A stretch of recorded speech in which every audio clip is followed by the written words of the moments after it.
Hello दोस्तों, कैसे हो? आपका स्वागत है त्रिपाण स्टडी सेंटर में। आज जो हम करने जा रहे हैं हिस्ट्री ऑफ इंडिया, यह है 1200 शताब्दी से लेकर 1750 शताब्दी तक है। यह है बीए फर्स्ट ईयर सेमेस्टर जो है सेकंड है। हम आज जो करेंगे भक्ति आंदोलन के बारे में और सूफी आंदोलन के बारे में। ये चैप्टर बहुत इंपॉर्टेंट है और इसमें से एग्जाम में जरूर आता है, चाहे वो 12वीं क्लास हो चाहे बीए हो। ठीक है, ये बहुत इंपॉर्टेंट चैप्टरों में से हो, 11वीं क्लास में भी हो सकता है इसका। ठीक है, लेकिन चैप्टर स्टार्ट करने से पहले एक बात जो मैं हमेशा कहता हूँ, जिसको आपको विचार भी करना चाहिए और सोचना भी चाहिए, वो ये है कि जब भी वीडियो देखिए पूरा देखिए, क्योंकि अधूरा जानकारी सदैव खतरनाक होता है। साथ में एक इंपॉर्टेंट बात ये भी रहता है, अगर आप पहली बार वीडियो देख रहे हो तो लाइक शेयर सब्सक्राइब जरूर कर लीजिए। ठीक है, इसमें सब्सक्राइब करना आपके हित में है, क्योंकि अगर आप सब्सक्राइब कर लेते हो तो आपको जो है आपके भाई बहन जो भी रहेगा उनको 8th क्लास से लेके जो है बीए तक की सारी इंफॉर्मेशन इस त्रिपाण स्टडी सेंटर में प्राप्त होगा। समय समय पर आपको जो है महत्वपूर्ण क्वेश्चन भी करवाई जाएगी, जैसे जैसे एग्जाम आएंगे वैसे भी जो है इंपॉर्टेंट क्वेश्चन डाला जाएगा। ठीक है, तो सब्सक्राइब कर लेने में आपकी भलाई है। अब चलिए देखते हैं हमारा जो है भक्ति आंदोलन और सूफी आंदोलन में क्या हमारे लिए आज है। सबसे पहला टॉपिक जो हमारा आता है भक्ति आंदोलन की उत्पत्ति के कारण। देखिए दोस्तों, भक्ति आंदोलन जो था बहुत इंपॉर्टेंट था, क्योंकि जिस समय भक्ति आंदोलन की उत्पत्ति हुई उस समय जो था चारों तरफ अराजकता फैली हुई थी। ठीक है, चारों तरफ लोग जो थे भोग विलास में पड़े हुए थे। तो देखते हैं भक्ति आंदोलन की उत्पत्ति का कारण क्या था। पहला कारण तो यही बनता है कि हिंदू धर्म की बुराइयां, इवल ऑफ हिंदुइज्म। ऋग्वैदिक काल में हिंदू धर्म बहुत ही पवित्र तथा सदा होने के कारण अपने उत्कर्ष पर था। इसकी शिक्षाओं ने न केवल भारतीय अतुल विदेश भी प्रभावित हुआ बिना रह सका, परंतु धीरे धीरे इस धर्म में कर्मकांडों का अंधविश्वास ने अपना प्रभुता बना लिया। लोग एक ईश्वर की पूजा को भूलकर अनेक देवी देवताओं की पूजा करने लग गए थे। इसके अतिरिक्त उन्होंने पत्थरों, वृक्षों, सांपों, नदियां आदि की भी पूजा आरंभ कर दी थी। वे व्यर्थ की रीति रिवाज एवं जादू टोनों में विश्वास करने लग गए थे। ब्राह्मण लोगों का सही मार्गदर्शन करने के अपेक्षा स्वयं भोग विलास में डूब गए थे। ब्राह्मण लोगों का उस समय ये कर्तव्य था कि जो व्यक्ति ऐसे भोग विलास में पड़े हुए हैं उनका सही मार्गदर्शन करना, लेकिन जो ब्राह्मण लोग थे वो भी खुद ही भोग विलास में पड़ गए थे और अपना जीवन जो है भोग विलास में बिताने लग गए।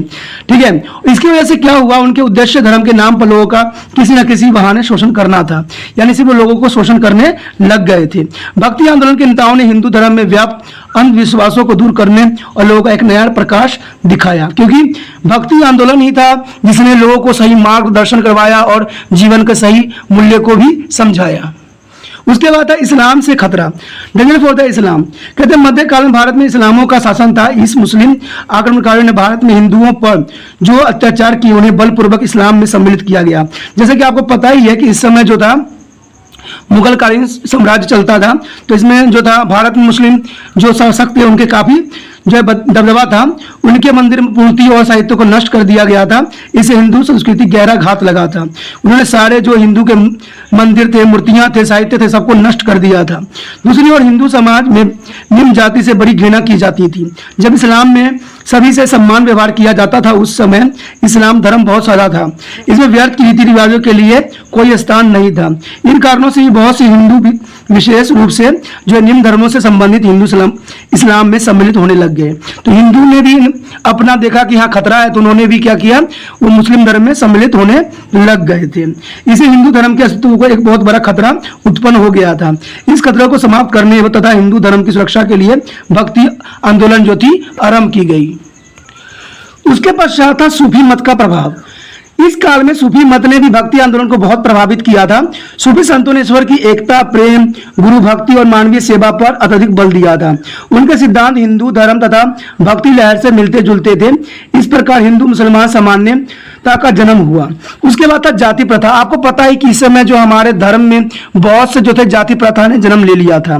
ठीक है, प्राचीन काल से ही भारतीय समाज ब्राह्मण, क्षत्रिय, वैश्य और शूद्र आदि 4 वर्णों से बटा हुआ था, क्योंकि हम पहले जानते हैं कि पहले 4 वर्ण हुआ करते थे, ब्राह्मण, क्षत्रिय, वैश्य और शूद्र। ठीक है, और इनके वजह से मध्यकाल में इन प्रमुख जातियों के साथ साथ कई उपजाति भी जो है अस्तित्व में धीरे धीरे आने लग गई थी। इन जातियों के आपस में बनती नहीं थी। उच्च जाति के लोग निम्न जाति के साथ जो है बहुत दुर्व्यवहार करते थे। इन व्यवहार के तंग आकर निम्न जाति के लोग इस्लाम की ओर आकर्षित होने लग गए, क्योंकि वो समझते थे कि अब इस जाति में रहना उनके लिए सही नहीं है। इसलिए उन्होंने इस्लाम धर्म को अपनाना शुरू कर दिया। भक्ति आंदोलन के संतों के लिए यह बहुत बड़ी चुनौती भी थी कि किस प्रकार जो है भारतीय समाज में समानता पैदा किया जाए। अंतः जाति प्रथा की समस्या भी जो है भक्ति आंदोलन के उदय का प्रमुख कारण भी बनी, क्योंकि चारों तरफ अराजकता फैली हुई थी। हिंदू जो थे ऊंच नीच के भेदभाव में व्यस्त थे, जिसकी वजह से बहुत से हिंदू जो थे अपना धर्म को त्याग करके दूसरे धर्म में जाने लग गए थे। उसके बाद था महान सुधारकों का जन्म। कहते हैं ना कि अगर बुराई फैलती है तो बहुत से सुधारक भी होते हैं जिनका जन्म होता है। तो कहते हैं कि मध्यकालीन भारत के विभिन्न भागों में कई महान जो है सुधारक को जन्म भी लिया। इसमें आचार्य शंकराचार्य, रामानुज, रामानंद, चैतन्य महाप्रभु, नामदेव, जयदेव, कबीर, गुरु नानक देव जी आदि के नाम जो है विशेष उल्लेखनीय है। उन्होंने हिंदू धर्म में प्रचलित जो घृणा बुराइयों का जोरदार शब्दों में खंडन भी किया तथा लोगों को एक नया मार्गदर्शन भी दिखाया। इन सुधारकों ने भक्ति आंदोलन के जन्म तथा विकास में महत्वपूर्ण जो है भूमिका अदा किया। उसके पश्चात हमारा भक्ति आंदोलन के जो है विशेषताएं। देखिए, भक्ति आंदोलन की कुछ विशेषता भी थी। कहते हैं ना कुछ बुराई होती है तो कुछ विशेषता भी होती है हर चीजों का। तो इसमें भक्ति आंदोलन की मुख्य विशेषताओं में से था एक, ईश्वर में विश्वास रखना। जितने भी संत थे, जितने भी कवि थे, जितने भी भक्ति आंदोलन के प्रमुख संत थे, उनका एक ही विश्वास था कि एक ईश्वर में विश्वास रखना। तो faith in the one God. भक्ति आंदोलन के सभी प्रचारकों ने एक परमात्मा की भक्ति पर बल दिया है। उनके अनुसार राम, कृष्ण, अल्लाह, खुदा इत्यादि एक ही परमात्मा के कई नाम हैं। ठीक है, परमात्मा की सर्वव्यापक और सर्वशक्तिमान है। वही संसार की रचना करने वाला और इसका पालन करता है और विनाश करने वाला भी है। ऐसी शक्तियों को किसी अन्य देवी देवताओं को प्राप्त नहीं है। उनकी परमात्मा के साथ कोई तुलना भी नहीं की जा सकती। वो परमात्मा के सामने इस प्रकार जैसे सूर्य के सामने दीपक है, उस तरह से लगता है। इसलिए हमें केवल एक ही ईश्वर की पूजा करनी चाहिए और उसी को ही परम सत्य मानना भी चाहिए। ये जो था एक ईश्वर में विश्वास के कारण थे। उसके बाद था गुरु में विश्वास। कबीर, नामदेव और गुरु नानक देव जी इत्यादि भक्तियों से मुक्त प्राप्त करने के लिए गुरु का होना आवश्यक बताया था। गुरु भक्ति के मार्ग पर चलने का ढंग बताया था। गुरु नानक देव जी ने गुरु को प्रभु तक पहुंचने वाली सीढ़ी बताया था। ठीक है, गुरु मनुष्य को अंधेरे से प्रकाश की ओर ले जाता है। सच्चा गुरु का मिलना कोई सरल कार्य नहीं होता है। प्रभु की कृपा के बिना मनुष्य के गुरु की प्राप्ति नहीं हो सकती है। गुरु से अभिप्राय किसी मानवीय गुरु से नहीं है। सच्चा गुरु यानी परमात्मा स्वयं जो सब द्वारा शिक्षा देता है। देखिए, ये बात तो बहुत ही जरूरी भी है, इंपॉर्टेंट बात भी बताई गई है कि गुरु जो होता है सर्वव्यापी होता है। वो किसी भी बच्चे को बड़े से बड़ा ज्ञानी और सबसे मूर्ख भी बना सकता है। तो गुरु का महत्व का यहाँ पर बहुत ही महत्वपूर्ण योगदान है। आपने देखा होगा कई कहानियों में भी कि गुरु के प्रशिक्षण से जो है व्यक्ति राजा से राजा बन गए। ठीक है, इसमें जो है इतिहास भी गवाह है कि चंद्रगुप्त मौर्य जो थे, चाणक्य जो गुरु की सहायता लेके वो सम्राट बन गए। तो ऐसे बहुत से गुरु हैं जिनकी महानता का कोई इसमें बखान नहीं। आपने विजयनगर की कहानी भी सुना होगा, पढ़ा होगा चौथे चैप्टर में। ठीक है, इसमें भी है जो हरिहर बुक्का को है गुरु ने ही प्रशिक्षण दे के और उसी वजह से उसने जो है गुरु के नाम से उसने नगर का भी विकास किया था। तो कहते हैं गुरु सबसे महत्वपूर्ण होते हैं। गुरु चाहे तो बच्चों को जो है उत्कृष्ट तक कर दे और उसको आगे पहुंचाने में महत्वपूर्ण योगदान दे दे, लेकिन गुरु जो होते हैं अगर वो सही शिक्षा ना दे, गलत इंफॉर्मेशन दे, तो जो है बच्चों का जो है मानसिक विकास के साथ साथ उसकी शारीरिक विकास के साथ उसकी किसी प्रकार का विकास होना संभव नहीं है। इसलिए इन्होंने गुरु नानक देव जी हो या कबीर जी हो या नामदेव जी हो, गुरु की परमात्मा को गुरु मान के उनकी भक्ति करना, यही उन्होंने उपदेश दिया था। उसके पश्चात था आत्मसमर्पण यानी सेल्फ सरेंडर करना। भक्ति आंदोलन के प्रचारकों के अनुसार मनुष्य को अपना सब कुछ उस परम आत्मा पिता परमेश्वर को समर्पित कर देना चाहिए। प्रभु के दया से मनुष्य को सभी बिगड़े हुए कार्य संपन्न हो जाते हैं और वह मोक्ष प्राप्त कर लेता है। परंतु परमात्मा समर्पण के लिए मनुष्य को काम, क्रोध, लोभ, मोह और अहंकार नाम के 5 अवगुणों को दूर कर रहना चाहिए। गुरु नानक देव जी ने उचित ही कहा था कि आप पाइए जा साहू पाइए, यानी इन्होंने यही बात क्लियर बताया था कि अगर परमात्मा को आपको प्राप्त करना है तो आपको मोह, काम, क्रोध, लोभ और अहंकार को त्याग करना पड़ेगा। उसके पश्चात था कि पवित्र जीवन पर बल। भक्ति प्रचारकों ने लोगों के पवित्र जीवन व्यतीत करने की प्रेरणा दी। उनका कहना था कि मनुष्य को सदैव सत्य बोलना चाहिए, उन्हें निर्धनों और दुखियों की सहायता करनी चाहिए, उन्हें ईमानदारी से आजीविका अर्जित करनी चाहिए। कबीर जो है गुरु नानक देव जी इत्यादि भक्त संसार का त्याग करने के पक्ष में नहीं थे। उन्होंने गृह अवस्था आश्रम को स्वच्छता बताया। वह अंजन में निरंतर और गृहस्थ में रहते हुए पवित्र जीवन व्यतीत करने के पक्ष में थे। वो सामाजिक कर्तव्य के पालन को मोक्ष प्राप्ति का साधन मानते थे, क्योंकि कहा जाता है ना कि जो व्यक्ति जो है अपना कर्म के साथ जो है जीवन यापन करता है, सच्चा भक्त वही होता है। उसके पश्चात हिंदुओं और मुसलमानों को इकट्ठा करने का यत्न। इसमें ये बात कोई दूर की बात नहीं रहा कि मुसलमान द्वारा हिंदुओं को जो है बलपूर्वक मुसलमान बनाए जाने के कारण दोनों के परंपरा संबंधों में भारी परिवर्तन आ गए थे। दोनों एक दूसरे को घृणा की दृष्टि से देखने लग गए थे। इन दोनों धर्मों के परंपरा मतभेद को दूर करने के लिए कबीर और गुरु नानक देव जी ने बहुत यत्न किए। उन्होंने उन सभी विचारों का जोरदार शब्दों में खंडन किया जो हिंदू और मुसलमानों के परंपरा अंतर के भाव को उत्साहित करते थे। उन्होंने राम और रहीम को एक ही परमात्मा के दो नाम बताए। उन्होंने बताया कि हिंदू और मुसलमान दोनों ही परमात्मा की रचना है, ठीक है। और गुरु नानक देव जी का ये साफ कहना था, न को हिंदू न को मुसलमान, यानी उनका विचार था कि हिंदू हो चाहे मुस्लिम हो, सारे धर्म जो है एक समान है, ठीक है। इसलिए किसी भी धर्म के प्रति हमें जो है अपमान नहीं करना चाहिए, सभी धर्मों को हमें साथ लेके चलना चाहिए। ये गुरु नानक देव जी का परम वचन था।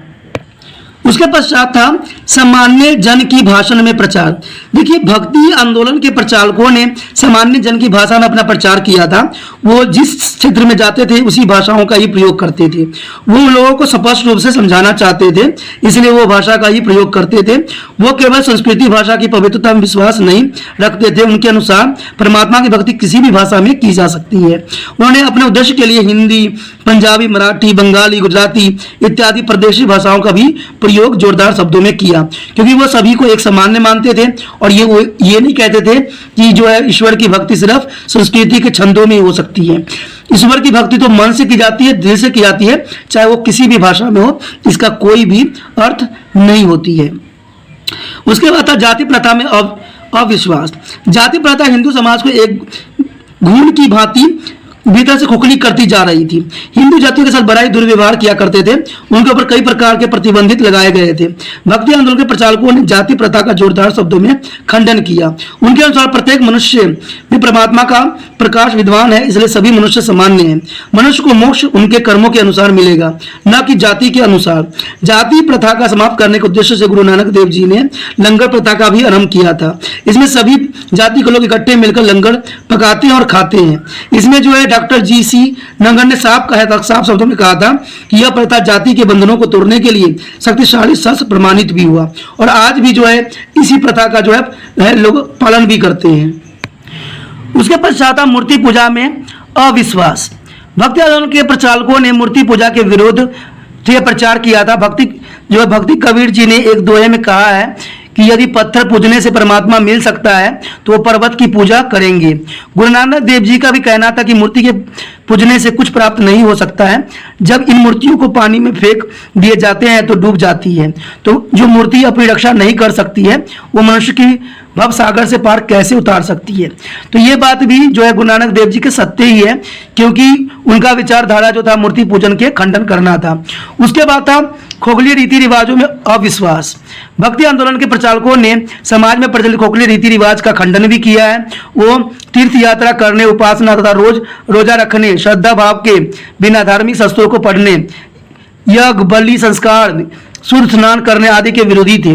उन्होंने गुरुए वस्त्र पहने और शरीर पर राख लगा लेने, कानों में कुंडल डालने, दाढ़ी अथवा मूछ बढ़ा लेने अथवा मुड़वा लेने से हाथ में डंडा पकड़ने और शंख बजाना, कब्र इत्यादि की पूजा करने को धर्म के विरुद्ध बताया है। उन्होंने धर्म को बाहरी अमडरों के साथ स्थान पर मनुष्य की आंतरिक पवित्रता पर भी बल दिया है। यानी उनका ये मानना था कि ऐसे जो हम करते हैं, ठीक है, जैसे यज्ञ करते हैं, संस्कार करते हैं, स्नान करते हैं, श्रद्धा रखते हैं, देखिए ये सब चीज़ें जो है इन्होंने पूरा ही खंडन किया है। क्योंकि कहते हैं कि दिखावटी जीवन जीने वाले कभी ईश्वर की प्राप्ति कभी नहीं कर सकते। अगर ईश्वर आपको मिलना है, सच्चे दिल से आप पूजा कीजिए, अपना कर्म कीजिए, जो आपको कर्म मिला हुआ है अगर वो आपको अच्छे से कर लीजिएगा, समझिए कि ईश्वर भी आपको मिल गया। आप सोचते होंगे कि कर्म क्या है। अगर मान लो आप पढ़ाई कर रहे हो, अगर पढ़ाई आप अच्छे से कर रहे हो तो इसका मतलब है कि आप अपना कर्म कर रहे हो और इससे ईश्वर बहुत खुश होता है। अगर आप सांसारिक जीवन में हो, अगर बाल बच्चों को सही पालन पोषण कर रहे हो तो इसका मतलब है आपने ईश्वर को प्राप्त कर लिया है। क्योंकि सारा जो है नर्क स्वर्ग जो है धरती पे ही है, जो जैसा कर्म करेगा वैसा ही उसको फल मिलेगा। उसके पश्चात भक्ति आंदोलन के प्रभाव।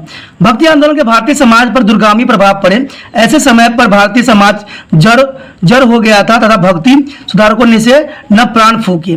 सबसे पहले तो इसमें यही आता है कि धार्मिक प्रभाव। अब धार्मिक प्रभाव क्या पड़ा? हिंदू धर्म की सुरक्षा।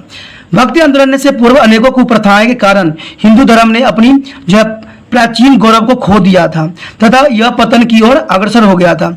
अनेक हिंदू इस्लाम के सिद्धांतों पर आकर्षित होकर उनमें सम्मिलित हो रहे थे। निसंदेह से हिंदू धर्म की नींव डगमगा सी गई थी।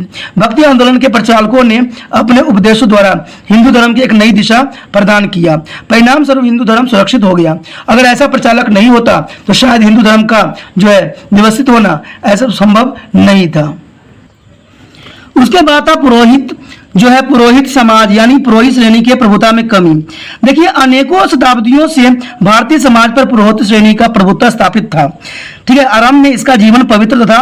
उन्होंने धर्म प्रचार के पर जो है प्रशंसनीय योगदान दिया। समय के साथ साथ पुरोहित श्रेणी बहुत स्वार्थी हो गए थे। पुरोहित वर्ग लालचवश धर्म की गलत व्याख्या कर लोगों को शोषण करने लग गए थे। उनका चरित्र भी अब पहले जैसा उज्जवल न रहा। भक्ति आंदोलन के सुधारकों ने हिंदू धर्म में प्रचलित व्यर्थ की रीति रिवाज तथा संस्कृति भाषा का खंडन भी किया था। इसे पुरोहित श्रेणी की प्रभुता में थोड़ी कमी आ गई थी और लोगों में चैन की सांस लिया था, क्योंकि लोगों को भी समझ में आ गया कि ये जो है उनको गलत रास्तों पर ही ले जाने के लिए अग्रसर है। उसके बाद था इस्लाम के विकास में रुकावट। मध्यकालीन भारत के हिंदू समाज में अनेकों प्रकार के अंधविश्वास प्रचलित थे। हिंदू धर्म की जटिलता बढ़ते हुए ब्राह्मणों के शोषण तथा उच्च जाति द्वारा निम्न जाति से किए जाने वाले अपमानजनक वर्तन के कारण अनेक लोग एक नए धर्म की राह देखने लग गए थे, क्योंकि उनको पता था कि अगर एक धर्म में अपमान होता है तो वो दूसरे धर्म की तरफ तो जरूर अग्रसर होंगे ही होंगे। इसमें कोई दो राय नहीं है। ऐसे समय में भारत में इस्लाम का प्रवेश हो गया। इसने केवल एक अल्लाह की उपासना तथा आपसी भाईचारे जैसे सिद्धांतों का प्रचार भी किया। इसे आकृष्ट होकर अनेक हिंदू इस्लाम में सम्मिलित हो गए। बाद में भक्ति आंदोलन के सुधारकों ने हिंदू धर्म को एक नई दिशा प्रदान की और इससे इस्लाम विकास में रुकावट उत्पन्न हो गई, क्योंकि इनके प्रयत्नों की वजह से ही जो इस्लाम धर्म आगे नहीं बढ़ पाई और जो हिंदू का अस्तित्व बना रहा। उसके बाद बौद्ध धर्म का पतन। हिंदू धर्म में प्रचलित दोषों के कारण तथा बौद्ध धर्म की सादगी के कारण अनेक हिंदू इस धर्म में सम्मिलित हुए। बाद में जो है बौद्ध धर्म में भी अनेकों कुप्रथाएं प्रचलित हो गई तथा भक्ति आंदोलन के कुछ सुधारकों ने हिंदू धर्म के प्राचीन धर्म को गौरव को पुण्य स्थापित किया। इससे है बौद्ध धर्म के विकास को एक नया गहरा धक्का भी लगा। देखिए, कोई भी धर्म होता है सिर्फ सादगी सिखाता है, न कि कुप्रथाओं के चक्की में पिसना सिखाता है। कहते हैं कि कोई एक नया धर्म बनता है तो उसमें के साथ बहुत सी कुप्रथाएं भी होती है। लोग चाहे कोई भी धर्म अपनाए, किसी को भी माने, लेकिन कुप्रथाओं को अपने जो है बुद्धि के चरम बिंदु पे रख के उसको विचार विमर्श करना ही एक मनुष्य का कर्तव्य बन जाता है। उसके पश्चात सामाजिक प्रभाव। समाज सेवा की भावना। भक्ति आंदोलन के सुधारकों ने लोगों को जो है समाज सेवा के लिए प्रेरणा भी दी। उन्होंने अनाथों, निर्धनों, अपंगों और विधवाओं की यथा संभव सहायता के लिए अथक प्रयास भी उन्होंने किया। इसलिए प्रेरित होकर लोगों ने भारत के विभिन्न भागों में अनाथालय तथा जो है विधवा आश्रम आदि की स्थापना भी की गई।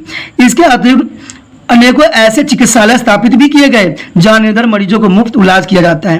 देखिए, ये जो थी सामाजिक सुधार थी और सामाजिक सुधार इन्हीं कारणों से ही जाना जाता है, क्योंकि कहते हैं नर सेवा नारायण सेवा। हम इंसानों को ईश्वर के आशीर्वाद पाना है तो उसको मानव सेवा करना ही परम उचित है और मान्य भी है। तो इसलिए उन्होंने भी समाज सेवा को प्रायोरिटी दिया और समाज सेवा को सबसे आगे माना। उसके बाद निम्न जाति का उत्थान। भारत में शताब्दियों से जाति प्रथा बहुत जटिल हो गई थी। उच्च जाति के लोग निम्न जाति के लोगों से बहुत नफरत करते थे तथा उन पर घोर अत्याचार भी किया करते थे। उन्हें उच्च जाति के साथ मेल जोल रखने, मंदिर में प्रवेश तथा वेद आदि पढ़ने की अनुमति नहीं दी गई थी। भक्ति आंदोलन के प्रचारकों ने जाति प्रथा का जोरदार शब्दों में खंडन भी किया।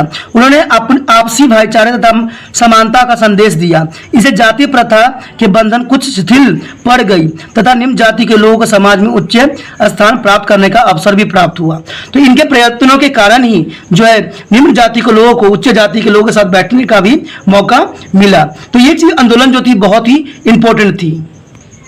उसके पश्चात राजनीतिक प्रभाव। राजनीति पे भी भक्ति आंदोलन का बहुत ही बड़ा प्रभाव पड़ा। शासकों की उदार धार्मिक नीतियां। यद्यपि भक्ति आंदोलन एक धार्मिक जो है सामाजिक आंदोलन था, किंतु फिर भी इस आंदोलन ने राजनीति को प्रभावित किए बिना नहीं रह सका। इसका कारण था कि भक्ति आंदोलन के प्रचारकों ने लोगों को मानवता से प्यार का संदेश दिया। गुरु नानक देव जी ने शासकों को अत्याचार तथा भ्रष्टाचार को कटु आलोचना भी किया। इसे प्रेरणा पाकर मुगल बादशाह अकबर ने सभी धर्मों के प्रति सहनशीलता की नीति को अपनाया और अपने हिंदुओं से के लिए जाने वाले तीर्थ यात्रा कर और जजिया कर भी समाप्त कर दिया। उन्होंने साम्राज्य के उच्च पदों पर नियुक्त किए जाने लगा और इसी प्रकार महाराजा रणजीत सिंह ने भी सभी धर्मों के प्रति सहनशीलता की नीति को अपनाया और इस राजनीतिक क्षेत्र में एक नया युग का सूत्रपात भी हुआ। देखिए, ये बात तो सब बहुत ही सही भी है और बहुत तरह उचित भी है कि जिन राजाओं ने सभी धर्मों के साथ में लेकर चला है वो हमेशा उत्कृष्ट रहे हैं और वही हम जो है भारत पे अपना विजय स्थापित कर पाए हैं। लेकिन जिन्होंने धर्म के ऊपर अपना टिप्पणी दिया है और धर्म को अलग करने की कोशिश किया है या धर्म नष्ट करने की कोशिश किया है, उनका स्वयं का भी नष्ट हो गया है, चाहे वो अंग्रेजेब क्यों ना हो। ठीक है, इसलिए कहते हैं कि धर्म अगर है, हमारा देश जो है धर्म है, तो सभी धर्मों को अपने अपने तरीकों से जीने दीजिए। ठीक है, क्योंकि लेकिन धर्म को मानने वालों को भी मानवता के साथ जीवन यापन करना चाहिए, क्योंकि धर्म जो है हमें अच्छे राह दिखाता है, न कि हमें यह कहता है कि सांप्रदायिक बनो। ठीक है, तो ये चीजें बहुत ही इंपॉर्टेंट बन जाती है। उसके बाद है सिख शक्ति का उदय, the rising of the Sikh power. Punjab में गुरु नानक देव जी ने सिख धर्म की स्थापना किया। गुरु नानक देव जी की 9 उत्तराधिकारियों का समय पंजाब में सिखों की शक्ति अधिक दृढ़ थी। पंजाब में सिखों ने मुगलों तथा अफगानों के शासन के विरुद्ध एक लंबी संघर्ष जारी रखा था। अंत में महाराजा रणजीत सिंह के अधीन एक स्वतंत्र सिख सम्राट का जो है सपना साकार भी हुआ। उसके बाद मराठा शक्ति का भी उदय यहीं पे हुआ था। महाराष्ट्र में नामदेव, तुकाराम और एक नाथ ज्ञानेश्वर तथा रामदास नामक संतों ने लोगों में कई नई चेतना का विकास भी किया। इससे प्रेरित होकर शिवाजी ने महाराष्ट्र में एक स्वतंत्र मराठा साम्राज्य की स्थापना किया। मराठे के उदय से भारतीय इतिहास में एक नए युग का भी सूत्रपात हो गया। उसके बाद था साहित्य तथा कला का प्रभाव। देखिए, साहित्य का विकास भक्ति आंदोलन के प्रचारकों ने अपने उपदेश तथा स्थानीय भाषा में दिए गए थे। इसमें हिंदी, मराठी, पंजाबी, गुजराती, बंगाली आदि भाषाओं के विकास को एक नया उत्साह भी मिला। जयदेव की गीत गोविंद और सूरदास की सूरदास, तुलसीदास की रामचरितमानस, कबीर की विजग, ज्ञानेश्वर की जो है ज्ञानेश्वरी तथा सिखों के आदि ग्रंथ साहिब का विकास में बहुमूल्य योगदान दिया। इसमें जो है डॉक्टर एल श्रीवास्तव ने तो बिल्कुल ही ठीक उन्होंने कहा था कि भक्ति आंदोलन का जो है समय स्थानीय भाषाओं के विकास के लिए एक स्वर्ण युग भी माना जाता है, क्योंकि इस समय जो था स्थानीय भाषा ने अपनी चरम सीमा तक पहुंच गया था और काफी विकास भी किया था।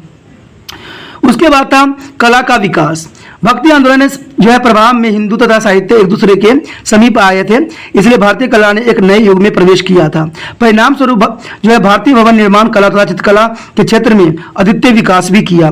अद्वितीय विकास होने से क्या हुआ, इनमें दोनों श्रेणियों का स्पष्ट झलक देखने को मिलता है। इसे भारतीय मुसलमान कला का नाम भी दिया गया। उपरोक्त विवरण से हम ये कह सकते हैं कि भक्ति आंदोलन न केवल हिंदू धर्म की उसका प्राचीन गौरव प्रदान किया, अतुल इसे भारतीय समाज और राजनीतिक और संस्कृति को भी एक नई दिशा प्रदान किया। इसमें बहुत से जो है इतिहासकार का यह मानना है, इसमें डॉक्टर जे.एल. मेहता भी थे, जिन्होंने अपनी शब्दों में एक वर्ड बताया था। उन्होंने ये कहा था कि भक्ति आंदोलन ने अपने उद्देश्य को पूरा करने में पर्याप्त सीमा तक सफल भी रहा और कहा जाए तो 100% जो है ये सफल भी था। अब जो है हम देखेंगे भक्ति आंदोलन के प्रमुख सुधारक, यानी किन किन ने भक्ति आंदोलन में अपना जो है इंपॉर्टेंट योगदान दिया और उन्होंने किस प्रकार जो है अपना जीवन को भक्ति आंदोलन में लगाया। उससे सबसे पहले तो आते हैं शंकराचार्य। शंकराचार्य जो थे 1788 से 1820 ईस्वी तक 18वीं शताब्दी भारत के हिंदू धर्म के एक महान संत हुए थे। उनका जन्म जो था 1788 ईस्वी में केरल की कलाईदारी नामक एक गांव में हुआ था। इनके पिता का नाम था शिवगुरु तथा माता का नाम था अयाम्बिका तथा बचपन में ही उन्होंने वेद शास्त्र के अध्ययन में चमत्कारी सफलता प्राप्त किया था। उस समय भारत में बौद्ध धर्म एक जैन धर्म का बोलबाला था तथा हिंदू धर्म का लगभग पतन सी हो चुकी थी। ऐसे समय में शंकराचार्य ने अपने प्रचार के द्वारा हिंदू धर्म में एक नई रूह फूंक दी थी। उन्होंने अद्वैतवाद का प्रचार किया। इसे अभिप्राय था कि परमात्मा एवं उसकी रचना एक ही है, परमात्मा अपने दृष्टि में ही निवास करता है। उन्होंने लोगों को बताया कि परमात्मा और परम आत्मा में, आत्मा और परमात्मा में कोई अंतर नहीं है। इसके अनुसार संसार एक माया है, इसलिए परमात्मा को जानने के लिए इस माया का पर्दा हटाना पड़ेगा। इसे ज्ञान द्वारा हटाया जा सकता है। शंकराचार्य ने मोक्ष प्राप्त करने के लिए ज्ञान मार्ग को उत्तम माना था, क्योंकि कहते हैं ना ज्ञान जो है सर्वोपरि है। उन्होंने अपने अनुयायियों को गृह अवस्था जीवन का त्याग करके सन्यासी जीवन व्यतीत करने और बस्तियों से दूर मठों में रहने की शिक्षा भी दी थी। उन्होंने अपने धर्म का प्रचार करने के लिए बद्रीनाथ, सुवर्णपुरी और द्वारिका अमेरिका में 4 मुख्य मठों की स्थापना भी की गई थी। उनके अनुयायी शैव कहलाए क्योंकि वे ज्ञान प्राप्ति के लिए शिव की उपासना में विश्वास रखते थे। 32 वर्ष की आयु में उनका देहांत हो गया। शंकराचार्य के संबंध में लिखते हुए प्रसिद्ध लेखक वीसी केशवकर ने कहना था कि वह उन महान विभूतियों में से थे जिन्होंने अल्पकाल में ही इतिहास तथा संस्कृति की धारा को बदल दिया था। और ये बात सच्ची भी थी और सच्चाई भी थी। उसके पश्चात है रामानुज। रामानुज जो थे 1017 से लेकर 1127 ईस्वी तक दक्षिण भारत में वैष्णव मत के महान प्रचारक थे। इनका जन्म जो हुआ था जो तिरुपति उत्तर प्रदेश में एक ब्राह्मण परिवार में हुआ था। रामानुज के पिता का नाम केशव तथा माता का नाम कांतिमती था। उनका कहना था कि विष्णु सबसे बड़े हैं। उनका विश्वास था कि संसार की उत्पत्ति होने से पूर्व ही विष्णु थे और वो सर्वशक्तिमान थे। विष्णु की आज्ञा से ही समस्त सृष्टि की रचना हुई थी। रामानुज शंकराचार्य के माया सिद्धांतों को नहीं मानते थे। वो थे अद्वैतवाद के समर्थक नहीं थे। उन्होंने ब्रह्मा तथा जगत दोनों को सत्य बताया था। उन्होंने मोक्ष प्राप्ति के लिए भक्ति को मुख्य साधन बताया था।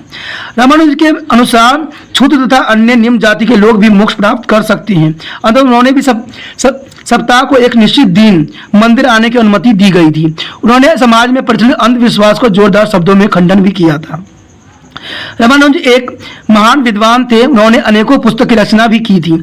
उनके वेदांत संग्रह, ब्रह्म सूत्र और जो है भगवत गीता पर लिखे गए भाष्य प्रसिद्ध है।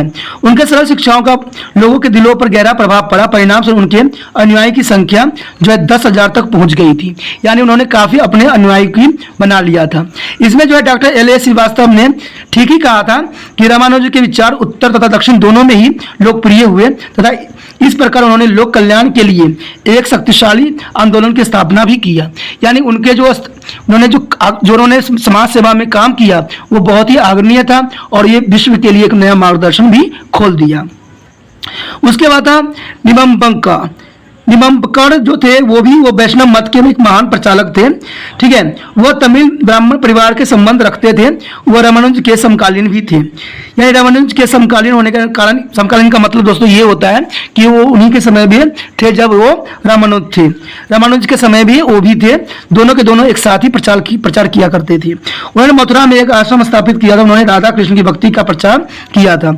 वो कृष्ण को सर्वोच्च देवता मानते थे। वो ज्ञान और भक्ति को सर्वाधिक महत्वपूर्ण मानते थे। ज्ञान के कारण मनुष्य जो है परमात्मा के रूप को समझ सकता है तथा भक्ति द्वारा इस भव सागर से मोक्ष प्राप्त कर सकता है। देखिए, परमात्मा को समझने के लिए सभी जो है महापुरुषों ने एक ही बात दिया है कि परमात्मा को अगर समझना है तो ज्ञान रूपी जो है बीज को अपने दिमाग में डालना पड़ेगा। तो यही बात सब यानी पढ़ाई यानी एजुकेशन के ऊपर सभी ने ये बात को बिल्कुल स्पष्ट रूप से बताया था कि अगर ईश्वर की भक्ति प्राप्त करना है तो ज्ञान रूपी दीप को जो है जलाना ही पड़ेगा। जिसको ज्ञान रूपी दीप नहीं जलेगा वो जीवन में कभी भी अपने ईश्वर को, अपने इष्ट को प्राप्त करने में सफल नहीं होगा। उसके पश्चात था माधव।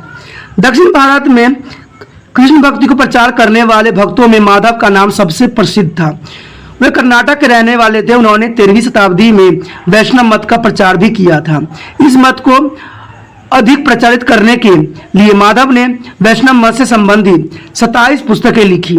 माधव के अनुसार मोक्ष प्राप्त करने के लिए 3 मुख्य साधन ज्ञान, कर्म और भक्ति, ये तीनों साधन एक दूसरे से भिन्न नहीं बल्कि पूरक है।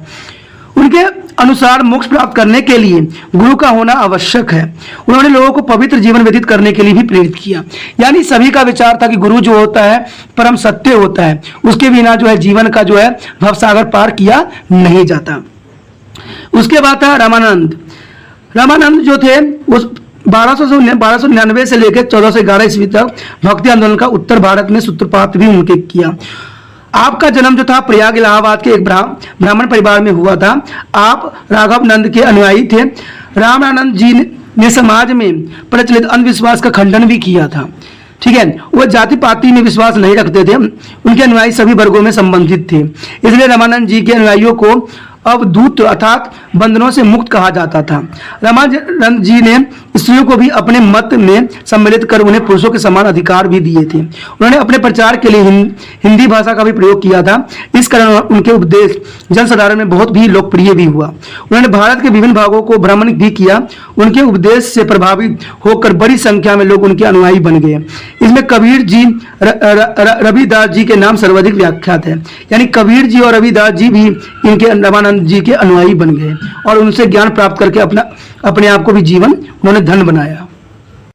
जो है नामदेव, संत नामदेव जो थे 1270 से लेकर 1350 ईस्वी महाराष्ट्र के सबसे विख्यात संत थे। उन्होंने समाज में व्याप्त अंधविश्वास के विरुद्ध प्रचार किया। उन्होंने तीर्थ यात्रा, मूर्ति पूजा, यज्ञ, बलि संस्कार तथा व्रत रखने का जोरदार शब्दों में खंडन किया। वह जाति प्रथा के भी विरोधी थे। उनके अनुसार परमात्मा निराकार होता है, सर्वशक्तिमान होता है तथा सर्वव्यापक होता है। उन्होंने लोगों को पवित्र जीवन व्यतीत करने के लिए प्रेरित किया। उनके परंपरा भातृभाव का भी प्रचार किया। अपने विचारों से प्रचार करने के लिए उन्होंने नामदेव जी ने भारत के विभिन्न भागों का भ्रमण भी किया और वे काफी समय तक पंजाब में रहे। गुरदासपुर में उनके प्रचार का मुख्य केंद्र था। उन्होंने मराठी, हिंदी, पंजाबी भाषा में भजनों की रचना भी की। उनके शब्द को गुरु ग्रंथ साहिब में भी सम्मिलित किया गया है। उसके पश्चात है हमारे बब्बल भाई चार्य। बब्बल भावाचार्य जो थे कृष्ण भक्ति के मुख्य समर्थक थे। ये जो थे 1400 लेकर 1479 से लेकर 1531 तक जो है अपने जीवन पे जो है प्रकाश दिया उन्होंने सभी को। वो तेलुगु ब्राह्मण परिवार संबंध रखते थे। उन्हें मथुरा के निकट गोवर्धन में श्री कृष्ण की श्रीनाथ के रूप में पूजा के लिए एक मंदिर स्थापित किया। बल्लभाचार्य ने अनुयायियों ने कृष्ण पूजा के लिए एक जो है विस्तार पूर्वक रीति प्रचलित की। वो अपनी पूजा का आरंभ जो है मंदिर में सुबह शंख या घड़ियाल बजाकर करते थे। इस पर भगवान को जगाकर उन्हें प्रसाद भेंट किया जाता था। वहां उनकी आरती उतारी जाती थी। इसके पश्चात भगवान को स्नान कराकर उन्हें नए वस्त्र पहनाए जाते थे तथा भोग लगाया जाता था। फिर जो है गऊओं को चराने के लिए बाहर ले जाया जाता था। दोपहर को भगवान को भोजन का भोग लगाकर फिर उनकी आरती उतारी जाती थी। रात को एक बार पुण्य जो है भगवान को भोजन करवाकर जो है विश्राम करने दिया जाता था। यानी उनके जो थे दिनचर्या जो थे एक तरह से सभी संतों से अलग थे। उसके पश्चात थे हमारे चैतन्य महाप्रभु। चैतन्य महाप्रभु का जन्म जो था 1485 ईस्वी में बंगाल की नादिया नामक स्थान पर हुआ था। उन्होंने वैष्णव धर्म का संस्थापक माना जाता है। उन्होंने ईश्वर की सच्ची भक्ति पर बल भी दिया था। उनका विचार था कि कृष्ण जी से बड़ा और कोई नहीं है। उन्होंने भक्ति द्वारा प्राप्त किया जा सकता है। वो भक्ति कृष्ण जी के नाम कीर्तन करके जो है कृष्ण जी की मूर्ति की पूजा करके गीता का पाठ सुनकर तथा पवित्र मनुष्य का सचर्य करके प्राप्त किया जा सकता है। चैतन्य महाप्रभु ने जाति पात खंडन किया तथा परम जो भातृभाव पर बल दिया। उनके बहुत से अनुयायी निम्न वर्गों के संबंधित भी थे। उन्होंने कीर्तन प्रथा प्रचलित किया। इसमें भजनों के गान के साथ साथ वाद्य संगीत तथा नृत्य भी होता था। कीर्तन का भावनात्मक प्रभाव बहुत गहन था। चैतन्य महाप्रभु के अनुसार मनुष्य का सबसे बड़ा उद्देश्य मुक्ति प्राप्त करके गोलोक में जाना था, ताकि वहां राधा कृष्ण की सदा के लिए सेवा की जा सके। उन्होंने अपने जीवन के लगभग अंतिम 20 वर्ष जो जगन्नाथपुरी के मंदिर में ही व्यतीत किया। कहते 1533 में चैतन्य महाप्रभु के देश शासन हो गया था। उसके बाद जो हमारे आते हैं मीराबाई जो थे स्त्री होने के पश्चात भी वो कृष्ण भक्ति में लीन रहते थे। मीराबाई का जो जन्म हुआ था 1498 से लेकर 1546 ईस्वी तक हुई थी माना जाता है। भारत के महान संतों में की जाती है। इनकी गणना जो है बहुत ही बड़े बड़े संतों में भी की जाती है, क्योंकि ये स्त्री होने के बाद भी इन्होंने कृष्ण भक्ति करके इन्होंने अपना जीवन को धन्य कर लिया था। वो मोर्ता के शासक रतन सिंह राठौड़ की एकमात्र पुत्री थी। उनका विवाह जो था 1516 ईस्वी में राणा संगा के ज्येष्ठ पुत्र देजराज से हुआ था। शीघ्र ही उसके पति एवं पिता की मृत्यु हो गई थी। क्योंकि मीराबाई बचपन से ही कृष्ण भक्त थी, इसलिए वह अब अपना अधिकतम समय भक्ति में ही बिताने लग गई थी। मीराबाई ने ब्रज भाषा में अनेक भजनों की रचना किया है। इसमें मीराबाई की कृष्ण भक्ति के साथ प्रेम की भावना की अनुभूति होती है।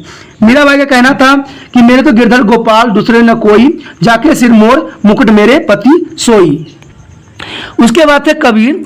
संत कबीर भक्ति आंदोलन के महान प्रचारकों में से एक थी। उनका जन्म जो था 1398 ईस्वी में बनारस में हुआ था। कबीर जी का जन्म एक हिंदू परिवार में हुआ था, परंतु उनका पालन पोषण एक मुस्लिम परिवार में हुआ था। कबीर जी बचपन से ही धार्मिक प्रवृत्ति के थे। संत कबीर का विवाह लोई नामक लड़की से हुआ था। उनके घर कमाल तथा कमाली नाम के 2 बच्चे ने जन्म लिया था। जो गृह स्थल में रहने के बावजूद संत कबीर अपना अधिकांश समय प्रभु भक्ति में व्यतीत करते थे। उन्होंने हिंदू संत गोसाई अष्टानंद और मुस्लिम संत मीर ताकी से दोनों से ही धर्म के धार्मिक साहित्य तथा रस्म रिवाजों के संबंध में काफी जानकारी प्राप्त किया था। वे महान भक्त रामानंद के विचारकों से इतना प्रभावित हुए कि उनके शिष्य बन गए। संत कबीर ने अपने उपदेश का प्रचार हिंदी में किया था। उन्होंने रामायणी शब्द साखी तथा छंदों में बहुत सुंदर भक्ति साहित्य की रचना भी की थी। इन रचनाओं के संकलन को बीजांक कहा जाता है। कबीर जी के शब्द गुरु ग्रंथ साहिब में भी सम्मिलित किया गया है। उनकी मृत्यु उत्तर प्रदेश के गोरख जिले के महंग नामक स्थान पर जो है 1518 ईस्वी में हुआ था। कबीर जी के अनुयायी कबीर पंथी भी कहलाए। यानी कबीर जी ऐसे थे जो हिंदू भी थे और मुस्लिम भी थे। उन दोनों ही चीज़ों को बिल्कुल साफ शब्दों में कहा करते थे। यानी इनका विचार तो जो था एक सर्वव्यापी था और वो सभी धर्मों को एक समान मानते थे। ठीक है, क्योंकि इनका जन्म बेशक हिंदू परिवार में हुआ लेकिन पालन पोषण जो था मुस्लिम परिवार में हुआ। लेकिन वो दोनों जो है हिंदू और मुस्लिम दोनों को भक्ति में वो लीन रहते थे। दोनों परमात्माओं को एक विश्वास रखते थे। संत कबीर के उपदेश बहुत सरल तथा स्पष्ट थे। उन्होंने एक ईश्वर की भक्ति पर बल दिया था। उनके अनुसार अल्लाह तथा राम एक ही परमात्मा के दो नाम होते हैं। परमात्मा न मंदिर में है, न मस्जिद में है, न बनारस में है, न मक्का में रहता है। वो तो मनुष्य के हृदय में वास करता है। कबीर जी ने समाज में प्रचलित धार्मिक एवं सामाजिक अंधविश्वास को खंडन किया। उन्होंने मूर्ति पूजा, जाति प्रथा तथा सती प्रथा जैसी कुप्रथाओं के विरुद्ध प्रचार भी किया। उन्होंने धार्मिक सहनशीलता तथा आपसी भाईचारे का संदेश भी दिया। उन्होंने लोगों को सादा तथा पवित्र जीवन व्यतीत करने के लिए प्रेरित किया। उन्होंने हिंदू और मुसलमानों के मध्य घृणा की भावना को दूर करने का अर्थक प्रयास किया। इसमें जो है डॉक्टर एस हिदायतुल्लाह ने एक बात क्लियर कहा था, कबीर की शिक्षाओं के मध्यकालीन भारत के धार्मिक जीवन को एक नई दिशा प्रदान किया। तो ये बात तो सही था और क्लियर भी थी, क्योंकि इनके विचार जो थे सबसे अलग और सबसे महान विचारक में से एक माना जाता है। उसके पश्चात थे दादू दयाल। दादू दयाल जो थे 1544 से 1603 ईस्वी तक अपना जीवन यापन किया था। उनका जन्म जो था अहमदाबाद में हुआ, परंतु उन्होंने अपने अधिकांश जीवन राजस्थान में व्यतीत किया था। उन्होंने एक ईश्वर की भक्ति पर बल दिया था। वो परमात्मा को सर्वव्यापक तथा सर्वशक्तिमान समझते थे। उनके अनुसार परमात्मा प्रत्येक हृदय में रहता है। मुक्ति प्राप्त करने के लिए वे आत्मत्याग की आवश्यक समझते थे। उन्होंने परम भातृ का प्रचार भी किया। वो हिंदू मुसलमान एकता के समर्थक थे। वो धर्म के बाहर जो अवंडरों के विरुद्ध उन्होंने प्रचार भी किया और लोगों को जो बाहर अवंडर करते हैं उनसे उनको बचने के लिए कहा। उन्होंने परंपरा भातृ का प्रचार भी किया। उन्होंने धर्म के संबंधी उच्च कोटि का काव्य रचना भी किया। उनके द्वारा रचित धार्मिक ग्रंथ को हम दादू दयाल जी की वाणी कहा जाता है। उनके अनुयायी जो थे दादू पंथी कहलाते थे। तो ये जो थे बहुत इंपॉर्टेंट थे और इनका विचार भी जो था उत्तम था। उसके बाद हमारे जो थे गुरु नानक देव जी थे, जो कि धर्म प्रचार में इन्होंने बहुत ही महत्वपूर्ण योगदान दिया था। पंजाब में भक्ति आंदोलन के स्थापक गुरु नानक देव जी थे। उनका जन्म जो था 1469 ईस्वी में तलवंडी में हुआ था। इस स्थान को आजकल ननकाना साहिब कहते हैं और यह पाकिस्तान में स्थित है। गुरु नानक देव जी एक परमात्मा की भक्ति में विश्वास रखते थे। उनके अनुसार परमात्मा के दो रूप हैं, वो है निर्गुण भी है और सगुण भी है। परमात्मा सर्वशक्तिमान तथा अनंत है। वो निराकार भी है और सर्वव्यापक भी है। वो सबसे महान है। उनकी नजर कृपा के बिना मनुष्य भाव सागर को पार नहीं कर सकता है। मनुष्य काम, क्रोध, लोभ, मोह और अहंकार नामक 5 शत्रुओं के माया जाल में फंसा होने के कारण मुक्ति प्राप्त नहीं कर सकता है। मुक्ति प्राप्त करने के लिए गुरु का होना आवश्यक होता है। गुरु नानक देव जी ने परमात्मा को सच्चा गुरु मानते थे। गुरु नानक ईश्वर की एकटता प्राप्त करने के लिए व्यवहार और चरित्र की पवित्रता पर बहुत बल देते थे। वो गृहवस्था जीवन त्यागने के पक्ष में नहीं थे। गुरु नानक देव जी ने समाज में फैले अंधविश्वास, मूर्ति पूजा, जाति प्रथा, तीर्थ यात्रा, स्त्रियों से दुर्व्यवहार आदि बुराई का जोरदार शब्दों में खंडन किया। वो आपसी भाईचारे के पक्ष में थे। उन्होंने हिंदुओं और मुसलमानों के बीच खाई को दूर करने का भी प्रयास भी किया। इसलिए 1539 ईस्वी में करतारपुर में पाकिस्तान में गुरु नानक देव जी के ज्योति जो समा गए। इसमें जो है प्रसिद्ध इतिहासकार J.D. कनिडहम ने कहा भी था कि गुरु नानक देव जी ने शताब्दियों से अंधकार में भटक रहे अपने अनुयायियों को प्रकाश का मार्ग दिखाया। तो ये बात सत्य है। इसमें जो हम सभी जो है शिक्षाएं सभी के हमने लिया, सबके बारे में हमने जाना, सभी ने एक ईश्वरवाद को बहुत ही विशेषता दिया है। यानी सबका यही मानना है कि परमात्मा जो है सर्वव्यापी है, वो हर जगह उपस्थित रहते हैं। ठीक है, परमात्मा एक का नहीं है, परमात्मा हर जगह विद्यमान है। ना तो वो मंदिर में है, ना मस्जिद में है, ना गुरुद्वारा कहीं पर भी नहीं है, ना चर्च में है, ठीक है, नहीं शायद धर्म कहीं भी नहीं है। वो तो सर्वव्यापी है, वो हर जगह जो है उपस्थित है और उसके जैसा इस संसार में कोई नहीं। चाहे गुरु नानक देव जी हो, चाहे किसी ने भी वो जो है परमात्मा को एकत्व दिया है, यानी परमात्मा को एक माना है और परमात्मा हर जगह विद्यमान है। सभी ने कुछ ना कुछ जो है हमारे समाज में फैले हुए बुराइयों का जोरदार शब्दों में खंडन किया है। इसी के साथ जो है हमारा भक्ति आंदोलन का पाठ जो है खत्म हो जाता है। इसमें सबसे पहले तो यही आता है कि सूफी मत होता क्या है, सूफी मत से क्या अभिप्राय है, सूफी मत आखिर क्यों बनाई गई। ठीक है, भक्ति आंदोलन के बारे में हमने पढ़ा है, भक्ति आंदोलन को हमने जाना है, उसमें बहुत कुछ बातें भक्ति आंदोलन में बताई गई थी कि जो हमारे कुप्रथाएं हमारे समाज में फैले हुए हैं उसको किस प्रकार से जो है नष्ट किया गया। सेम उसी तरह से जो है सूफी मत ने भी ऐसे ही प्रचार किया और लोगों में जल कल्याण का भावना उत्पन्न किया। कहते हैं सूफी मत से अभिप्राय यही होता है कि संबंध में विद्वानों के विचारों में मतभेद है। कुछ एक विद्वानों के अनुसार सूफियों को सूफी इसलिए कहा जाता है क्योंकि वह साफ शुद्ध हृदय वाले होते हैं, यानी उनका हृदय जो होता है साफ शुद्ध होता है, वो किसी प्रकार के छल कपट का प्रयोग नहीं करते हैं, इसलिए उनको सूफी कहा जाता है। कुछ अन्य विद्वान के अनुसार उन्हें सूफी इसलिए कहा जाता है क्योंकि वे परमात्मा के दरबार में प्रथम सफ यानी पंक्ति में खड़े होते हैं। यानी उनका ये विचार होता है कि ये सारे व्यक्ति जो होते हैं परमात्मा के वहां पर जाके वहां पर सभी के सभी लाइन में होते हैं, इसलिए सूफी का मतलब है, सफ का मतलब होता है पंक्ति। कुछ अन्य विचारकों ने उन्हें सूफी इसलिए कहा जाता था क्योंकि वे सूफी यानी ऊन के कपड़े पहनते थे। यानी सभी विचारकों का अपना इसमें विचारधारा है। ठीक है, इस्लाम ग्रंथों में सूफी मत के लिए तसब्बुल शब्द का प्रयोग किया जाता है। तसब्बुल का मतलब होता है तसल्ली, ठीक है ना, तो इसलिए जो है उर्दू शब्द में इसका उपयोग यही किया गया है। उसके बाद सूफी मत की शिक्षाएं देखिए, इसमें जो महत्वपूर्ण है, सूफी जो थे सूफी मत के मानने वाले उनको कौन सी शिक्षाएं दी जाती थी, वो किस प्रकार जो है अपने एक ईश्वर को विश्वास करते थे। तो सूफी मत की शिक्षाएं सरल और प्रभावशाली थी, बहुत ही सरल भी थी और लोगों पर इसका बहुत ही गहरा प्रभाव भी पड़ता था। इनके लोगों के मनों पर जादुई प्रभाव होता था, यानी मनों पर जो उनका होता था जादुई प्रभाव। एक बार कोई सूफी मत को सुन लेता था ना, तो उनके मन जो होते थे उसी में जाने के लिए अग्रसर होता था। इस कारण बड़ी संख्या में लोग इस मत में सम्मिलित हुए। सूफी मत की प्रमुख शिक्षाएं जो है उसमें से सबसे पहला तो यही शिक्षा दी गई थी कि अल्लाह एक एवं सर्वोच्च है, यानी सभी जगह ये बात बोला जाता है कि ईश्वर जो है एक है, परम सत्य है। ठीक है, यानी वो एक को ही मानते हैं ईश्वर। सूफी के अनुसार भी ऐसा ही था। सूफियों के अनुसार परमात्मा एक है जिसे वे अल्लाह कहते हैं। उनके अनुसार अल्लाह सर्वोच्च शक्तिमान का सर्वव्यापक है, यानी वो हर जगह जो है उपस्थित है। वो ऐसा कुछ नहीं कि गुरुद्वारा मस्जिद मंदिर या कहीं भी हो, उन तो हर जगह मौजूद है। ईश्वर जो है हर जगह मौजूद होता है। ठीक है, यदि अल्लाह चाहे तो भिखारी को भी सिंहासन में बैठा सकता है तथा राजा को भी भिखारी बना सकता है। वो प्रत्येक स्थान पर उपस्थित है, वो अमर है तथा अवागमन है के चक्रों से मुक्त है। वो सबसे महान है, वही इस दृष्टि का रचनाकार भी है। इसकी सुरक्षा करने वाला था, इसको नष्ट करने वाला है। इन्हीं कारणों से सूफी एक अल्लाह के अतिरिक्त किसी अन्य पर उपासना नहीं करते थे। ठीक है, ये हर एक धर्म में बताई जाती है कि ईश्वर जो है एक है, वही हमारा सुरक्षा करता है, वही हमें नष्ट करता है। ठीक है, तो ये सूफी मत वाले भी यही विचारधारा रखते थे और उनका भी मत यही था कि ईश्वर एक है और हमें एक ही ईश्वर पर विश्वास रखना चाहिए। और वो जो है सर्वशक्तिमान है, सर्वव्यापक है, हर जगह वो उपस्थित है, वो किसी एक स्थान पे नहीं है। वो चाहे तो राजा को भी रंग को भी राजा बना सकता है।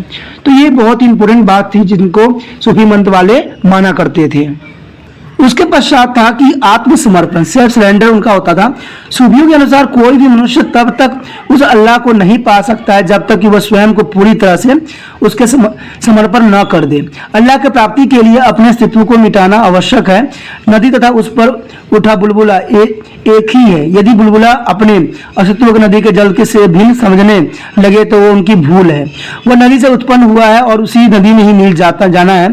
देखिए आत्मा और समर्पण करके मनुष्य उस अल्लाह की दया प्राप्त कर सकता है तथा उसे बिगड़े हुए कार्य को ठीक हो जाती है। तो ये बात तो कहीं हद तक सही भी है कि आत्मा और परमात्मा, आत्मा जो है परमात्मा की देन है, हम तो एक नाशवान व्यक्ति हैं, ठीक है, नाशवान व्यक्ति हैं और परमात्मा में अगर हमें लीन होना है तो आत्मा हमें त्यागना पड़ेगा। तो ये तो संसारिक जीवन से परी होती है और इससे विचारधारा जो है काफी अलग है। उसके बाद पीर का महत्व, इंपोर्टेंस ऑफ पीर। सूफी मत में पीर अथवा गुरु को विशेष महत्व दिया गया है। सूफी मत में पीर को गुरु ही कहा जाता है। वह बहुत ही पवित्र जीवन व्यतीत करने वाला व्यक्ति होता है। वह अपने गुरुदों यानी जो है गुरुदों से यानी शिष्यों की रूहानी उन्नति के लिए कार्य करता है, यानी रूहानी जो है पावर देता है। रूहानी का मतलब होता है अद्भुत शक्तियां देता है, ठीक है, ताकि वो भी भव सागर से पार हो सके, अल्लाह के साथ एक हो सके। एक सच्चा पीर जो स्वयं संसारिक लगाव से दूर हो तथा उसने रूहानी ज्ञान प्राप्त कर लिया हो तो अपने शिष्य को अंधकार की ज्योति की ओर ले जा सकता है। पीर ही अपने जीवन काल में किसी योग्य जो है मुरीद को अपना बली, यानी बली का मतलब है उत्तराधिकारी, नियुक्त करता है, जो कि पीर के कार्य को आगे बढ़ाता है। जैसे कि होता था कि सिखों में भी होती थी कि पहले ही वो गुरु जो होते थे उनको वो निश्चित कर देते थे, उसी तरह जो है इसमें भी उत्तराधिकारी निश्चित कर देते हैं। सभी धर्मों में ऐसे ही होता है कि आने वाला जो जनरेशन है, चाहे महाराजा हो जो मर्जी, वो अपना उत्तराधिकारी जो है पहले ही सुनिश्चित कर देते हैं, जिससे कि आने वाला टाइम में जो उत्तराधिकारी के लिए लड़ाई झगड़ा न हो। उसके बाद था इबादत। इबादत का मतलब होता है वर्शिप यानी प्रार्थना। सूफी अल्लाह की इबादत या उपासना पर बहुत बल देते थे। उनके अनुसार मात्र अल्लाह की इबादत करने से मनुष्य इस संसार की मुक्ति प्राप्त कर सकता है। उनके अनुसार अल्लाह की यह इबादत नमाज द्वारा, रोजे रखकर तथा दान करके तथा मक्का की यात्रा करके की जा सकती है। मनुष्य की शुद्ध हृदय से अल्लाह की इबादत करनी चाहिए। सूफियों के अनुसार अल्लाह की रहमत होने पर ही मनुष्य उसकी इबादत भी करता है, यानी अल्लाह चाहेगा तभी जो है उसका उपासना भी व्यक्ति कर सकता है या मक्का में भी यात्रा भी कर सकता है। जब तक उसकी इच्छा नहीं होती है कोई कुछ नहीं कर सकता। उसके पश्चात है दान यानी चैरिटी। संसार के समस्त धर्मों में दान देने के प्रबंध में प्रचार किया गया है, परंतु सूफी धर्म वाले ने इसे विशेष महत्व दिया है। प्रत्येक व्यक्ति को अपनी आवश्यकता के अनुसार धन रखना चाहिए, इससे अधिक धन को गरीब एवं जरूरतमंदों को बांट देना चाहिए। वास्तविक प्रसन्नता धन एकत्र करने में नहीं है तो दूसरे में बांटने की होनी चाहिए। जो व्यक्ति धन दान देने में विश्वास रखते हैं उन पर अल्लाह अपनी रहमत करता है तो उन्हें जन्नत नसीब भी होती है। उसके बाद मानवता की सेवा यानी सर्व ऑफ द ह्यूमैनिटी, यानी सूफी मानता है कि यानी मानवता की सेवा करने को अपना परम धर्म समझते हैं। वे मानवता की सेवा करते समय किसी अमीर गरीब, जाति पाति, रंग अथवा नस्ल आदि के भेदभाव नहीं करते हैं, जो कि इनकी विशेषताएं हैं।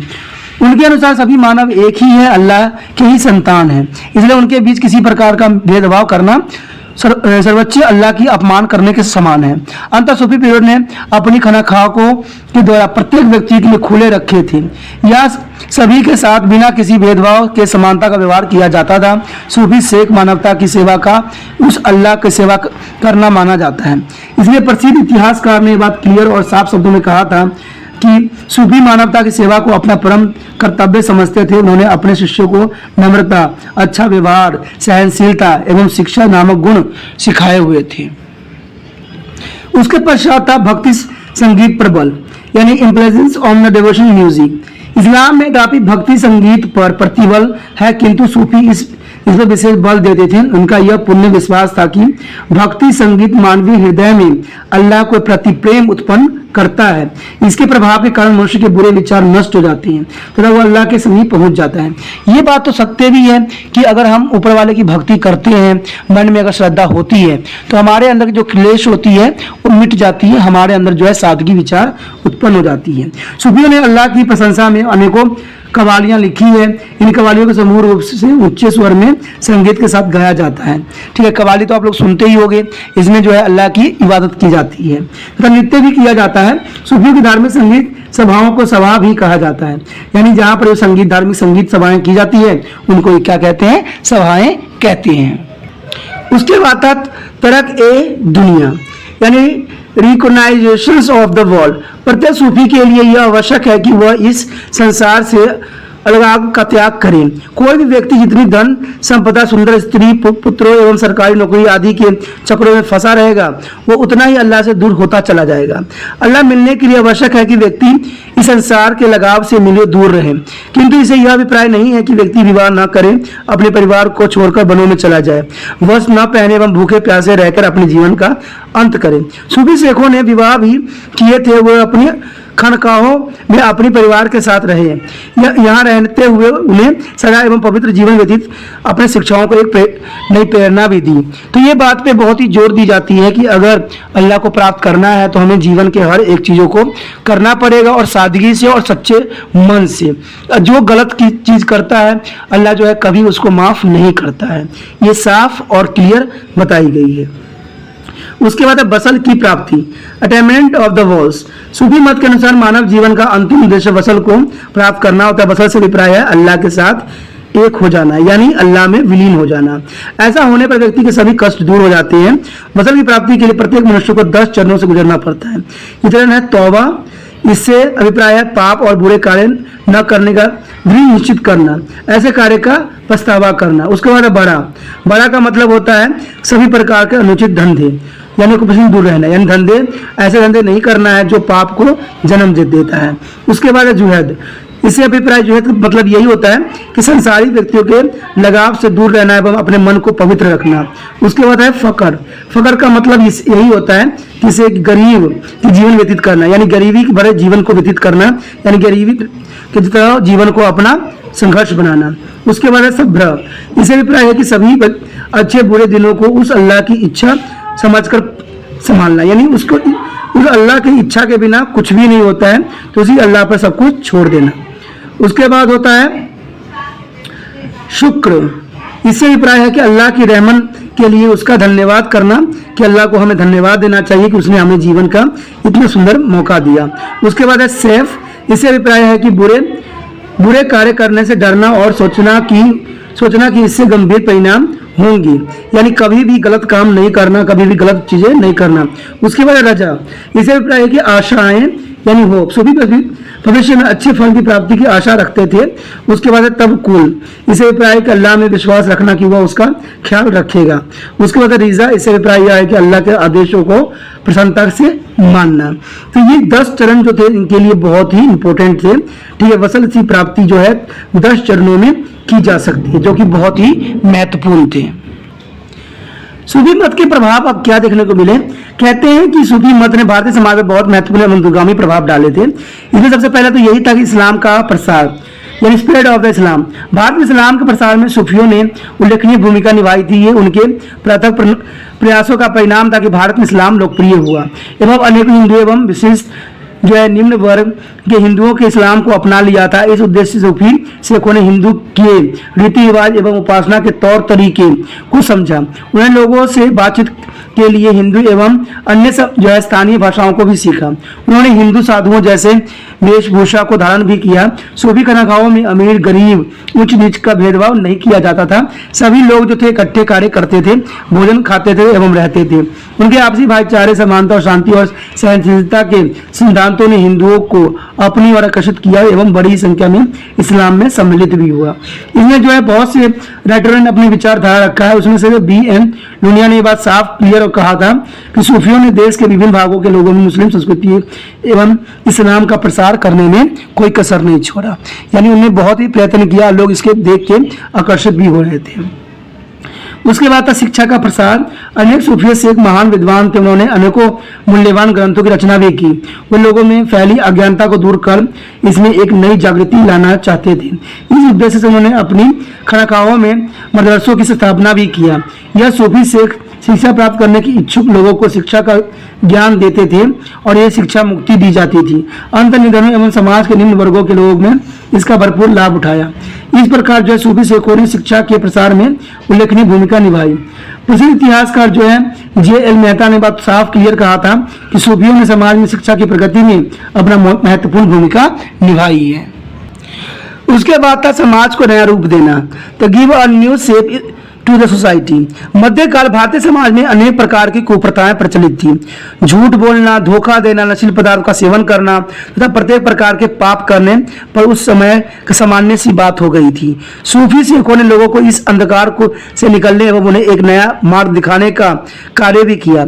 इस उद्देश्य से उन्होंने लोगों के सामने एक आदर्श जीवन व्यतीत कर उन्हें एक नई प्रेरणा भी दी। सूफी सिख बहुत ही सादा एवं पवित्र जीवन व्यतीत करते थे। उन्होंने लोगों को सादा एवं पवित्र जीवन व्यतीत करने, सदैव सत्य बोलने तथा मदिरा, पान, जुआ आदि से दूर रहने तथा किसी के साथ धोखा न करने के लिए प्रेरित भी किया। उन्होंने लोगों को सहनशीलता एवं नम्रता का भी पाठ पढ़ाया।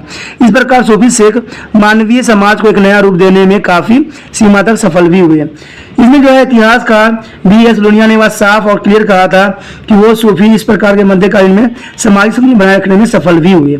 यानी उनके प्रयत्नों से क्या हुआ, समाज में जो है एकता बनी रही। उसके बाद था प्रादेशिक भाषाओं का प्रोत्साहन। देखिए कुछ इंकरेजमेंट ऑफ ऑफ लैंग्वेज। सूफी सिखों ने भारत की प्रादेशिक भाषा को प्रोत्साहन करने में उल्लेखनीय योगदान भी दिया, क्योंकि वो स्थानीय भाषा में ही प्रचार किया करते थे, जो उनकी विशेषता थी।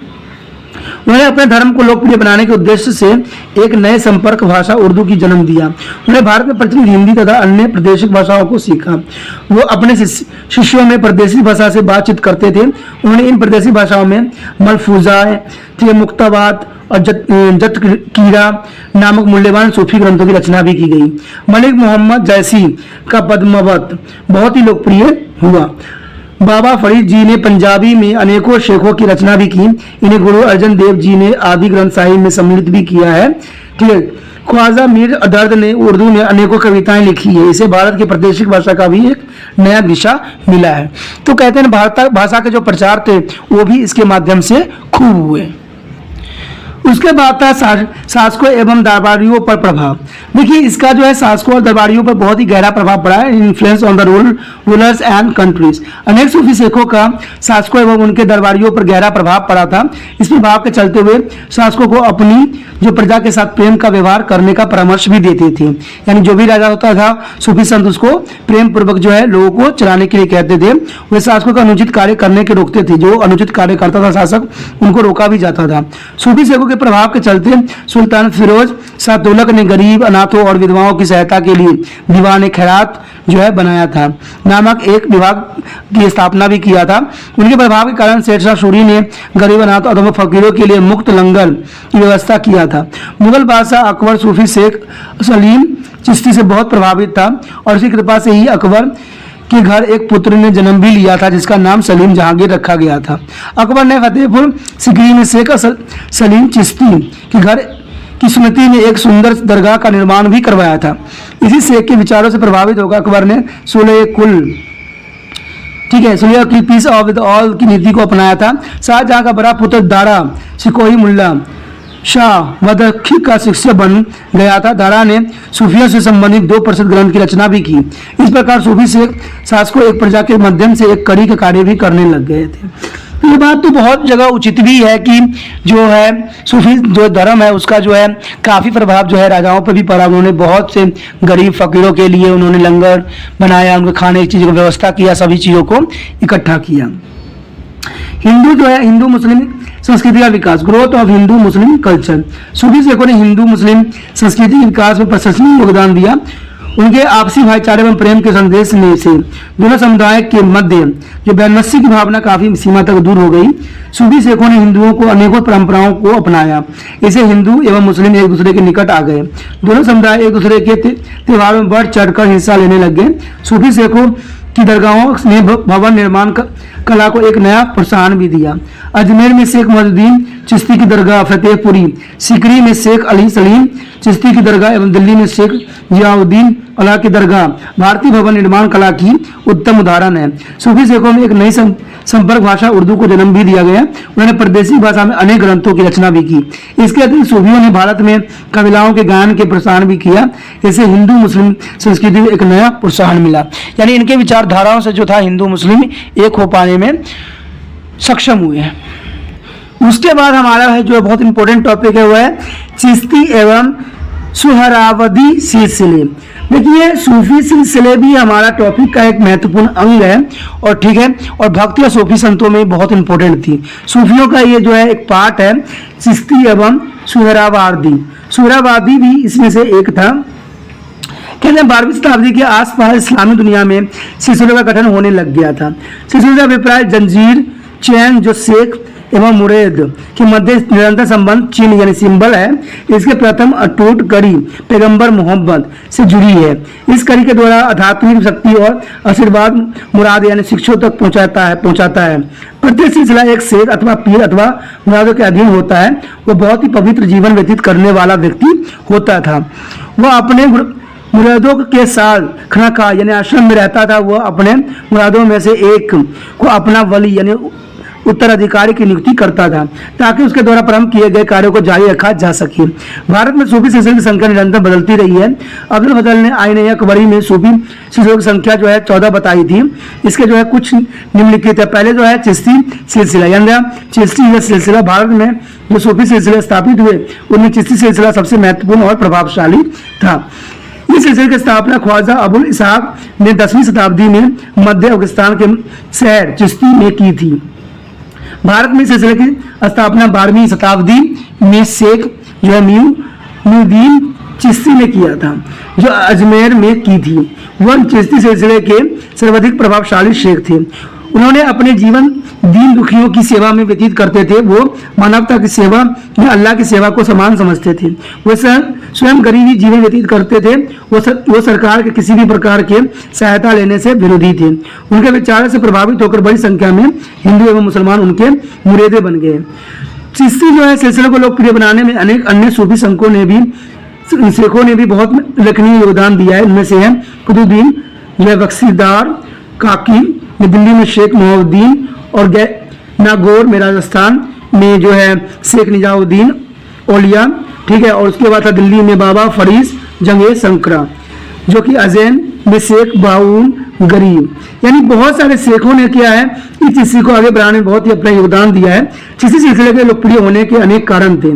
सबसे पहला कारण तो यही था कि चिश्ती भारतीय की परंपराओं को अच्छी प्रकार जानते थे। उन्होंने हिंदुओं जो कि भारत का अधिकांश जन समुदाय था के प्रति उदार दृष्टिकोण को अपनाया, यानी उनके प्रति हमेशा उदार दृष्टिकोण रखा। उन्होंने हिंदुओं के अनेक रीति रिवाज को भी अपना लिया था। वह मानवता की सेवा को अपना परम धर्म समझते थे। वे बहुत सारा एवं पवित्र जीवन व्यतीत करते थे। उनकी शिक्षाओं ने लोगों के मनों में जादुई प्रभाव डाला था। उसके बाद था सुहरावादी सिलसिला। सुहरावादी सिलसिला जो थी सूफियों का एक दूसरा सर्वाधिक महत्वपूर्ण सिलसिला था। इस सिलसिला की स्थापना शेख सिराउद्दीन सुहरावादी ने किया था, ठीक है। ये 13वीं शताब्दी में की गई थी। जो सिलसिला स्थापना किया गया था वो बगदाद में की गई थी। भारत में जो है सुहरावादी सिलसिले की स्थापना जो 13वीं शताब्दी में शेख बहाउद्दीन जकारिया ने किया था। इस मुल्तान में किया गया था। उसके खानकाह में बड़े बड़े अमीर व्यापारी एवं धार्मिक विद्वानों का सदैव मेला ऐसा लगा रहता था। जन सामान्य को कई विशेष महत्व नहीं दिया जाता था। वे धन एकत्र करने एवं राज्य से सहायता प्राप्त करने के बुरा नहीं समझते थे। उनके शासकों के साथ घनिष्ठ संबंध भी थे। सुहरावादी सिलसिले के शेख जलाउद्दीन तरवजरी ने बंगाल में और शेख जो है सदरुद्दीन अरीफ तथा शेख रुकाउद्दीन एवं सैयद जलाउद्दीन मुर्ख जो है सुख मुख्य थे। इन्होंने काफी जो है लोकप्रियता इसमें बनाया था। चिश्ती एवं सुहरावादी सिलसिले ने के विश्वास तथा सिद्धांतों में बहुत अंतर था। चिश्ती स्वयं को राजनीति से बहुत दूर रखते थे। वे सरकारी सहायता लेने या सरकारी की नौकरी करने से अच्छा नहीं समझते थे। बाबा फरीद ने अपने एक शिष्य को जो अजदौन से दिल्ली से जाते समय एक उपदेश भी दिया था कि मेरा परामर्श पर विशेष ध्यान देना, कभी सुल्तानों एवं अमीरों से मित्रता न करना, अपने निवास स्थान पर उनका आना अपनी परमात्मा के मृत्युजनक समझना। प्रत्येक दरवेश जो कि सुल्तानों एवं अमीरों से मित्रता करेगा उसका अंत भयानक होगा।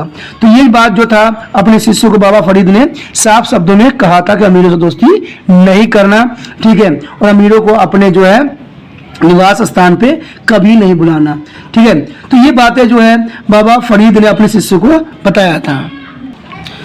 उसके बाद चिश्ती शेख ने कभी भी सुल्तानों की परवाह नहीं किया था। उनका कथन था कि वे केवल उस सुरक्षा अल्लाह का आदेश मानने के लिए बाध्य हैं। सुल्तान जो स्वयं अल्लाह से मांगता है वह किसी को क्या दे सकता है। दूसरी ओर सुहरावादी शेख शासकों से बहुत निकट से संबंध रखते थे।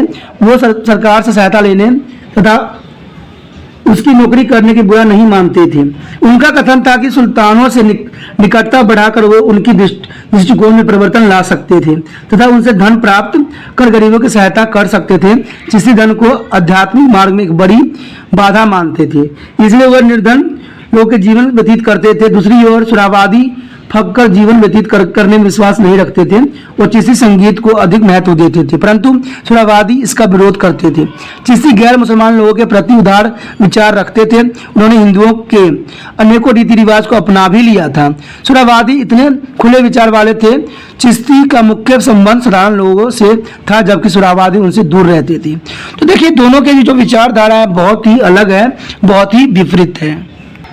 उसके बाद कादरी सिलसिला, द क्वादरी सिलसिला।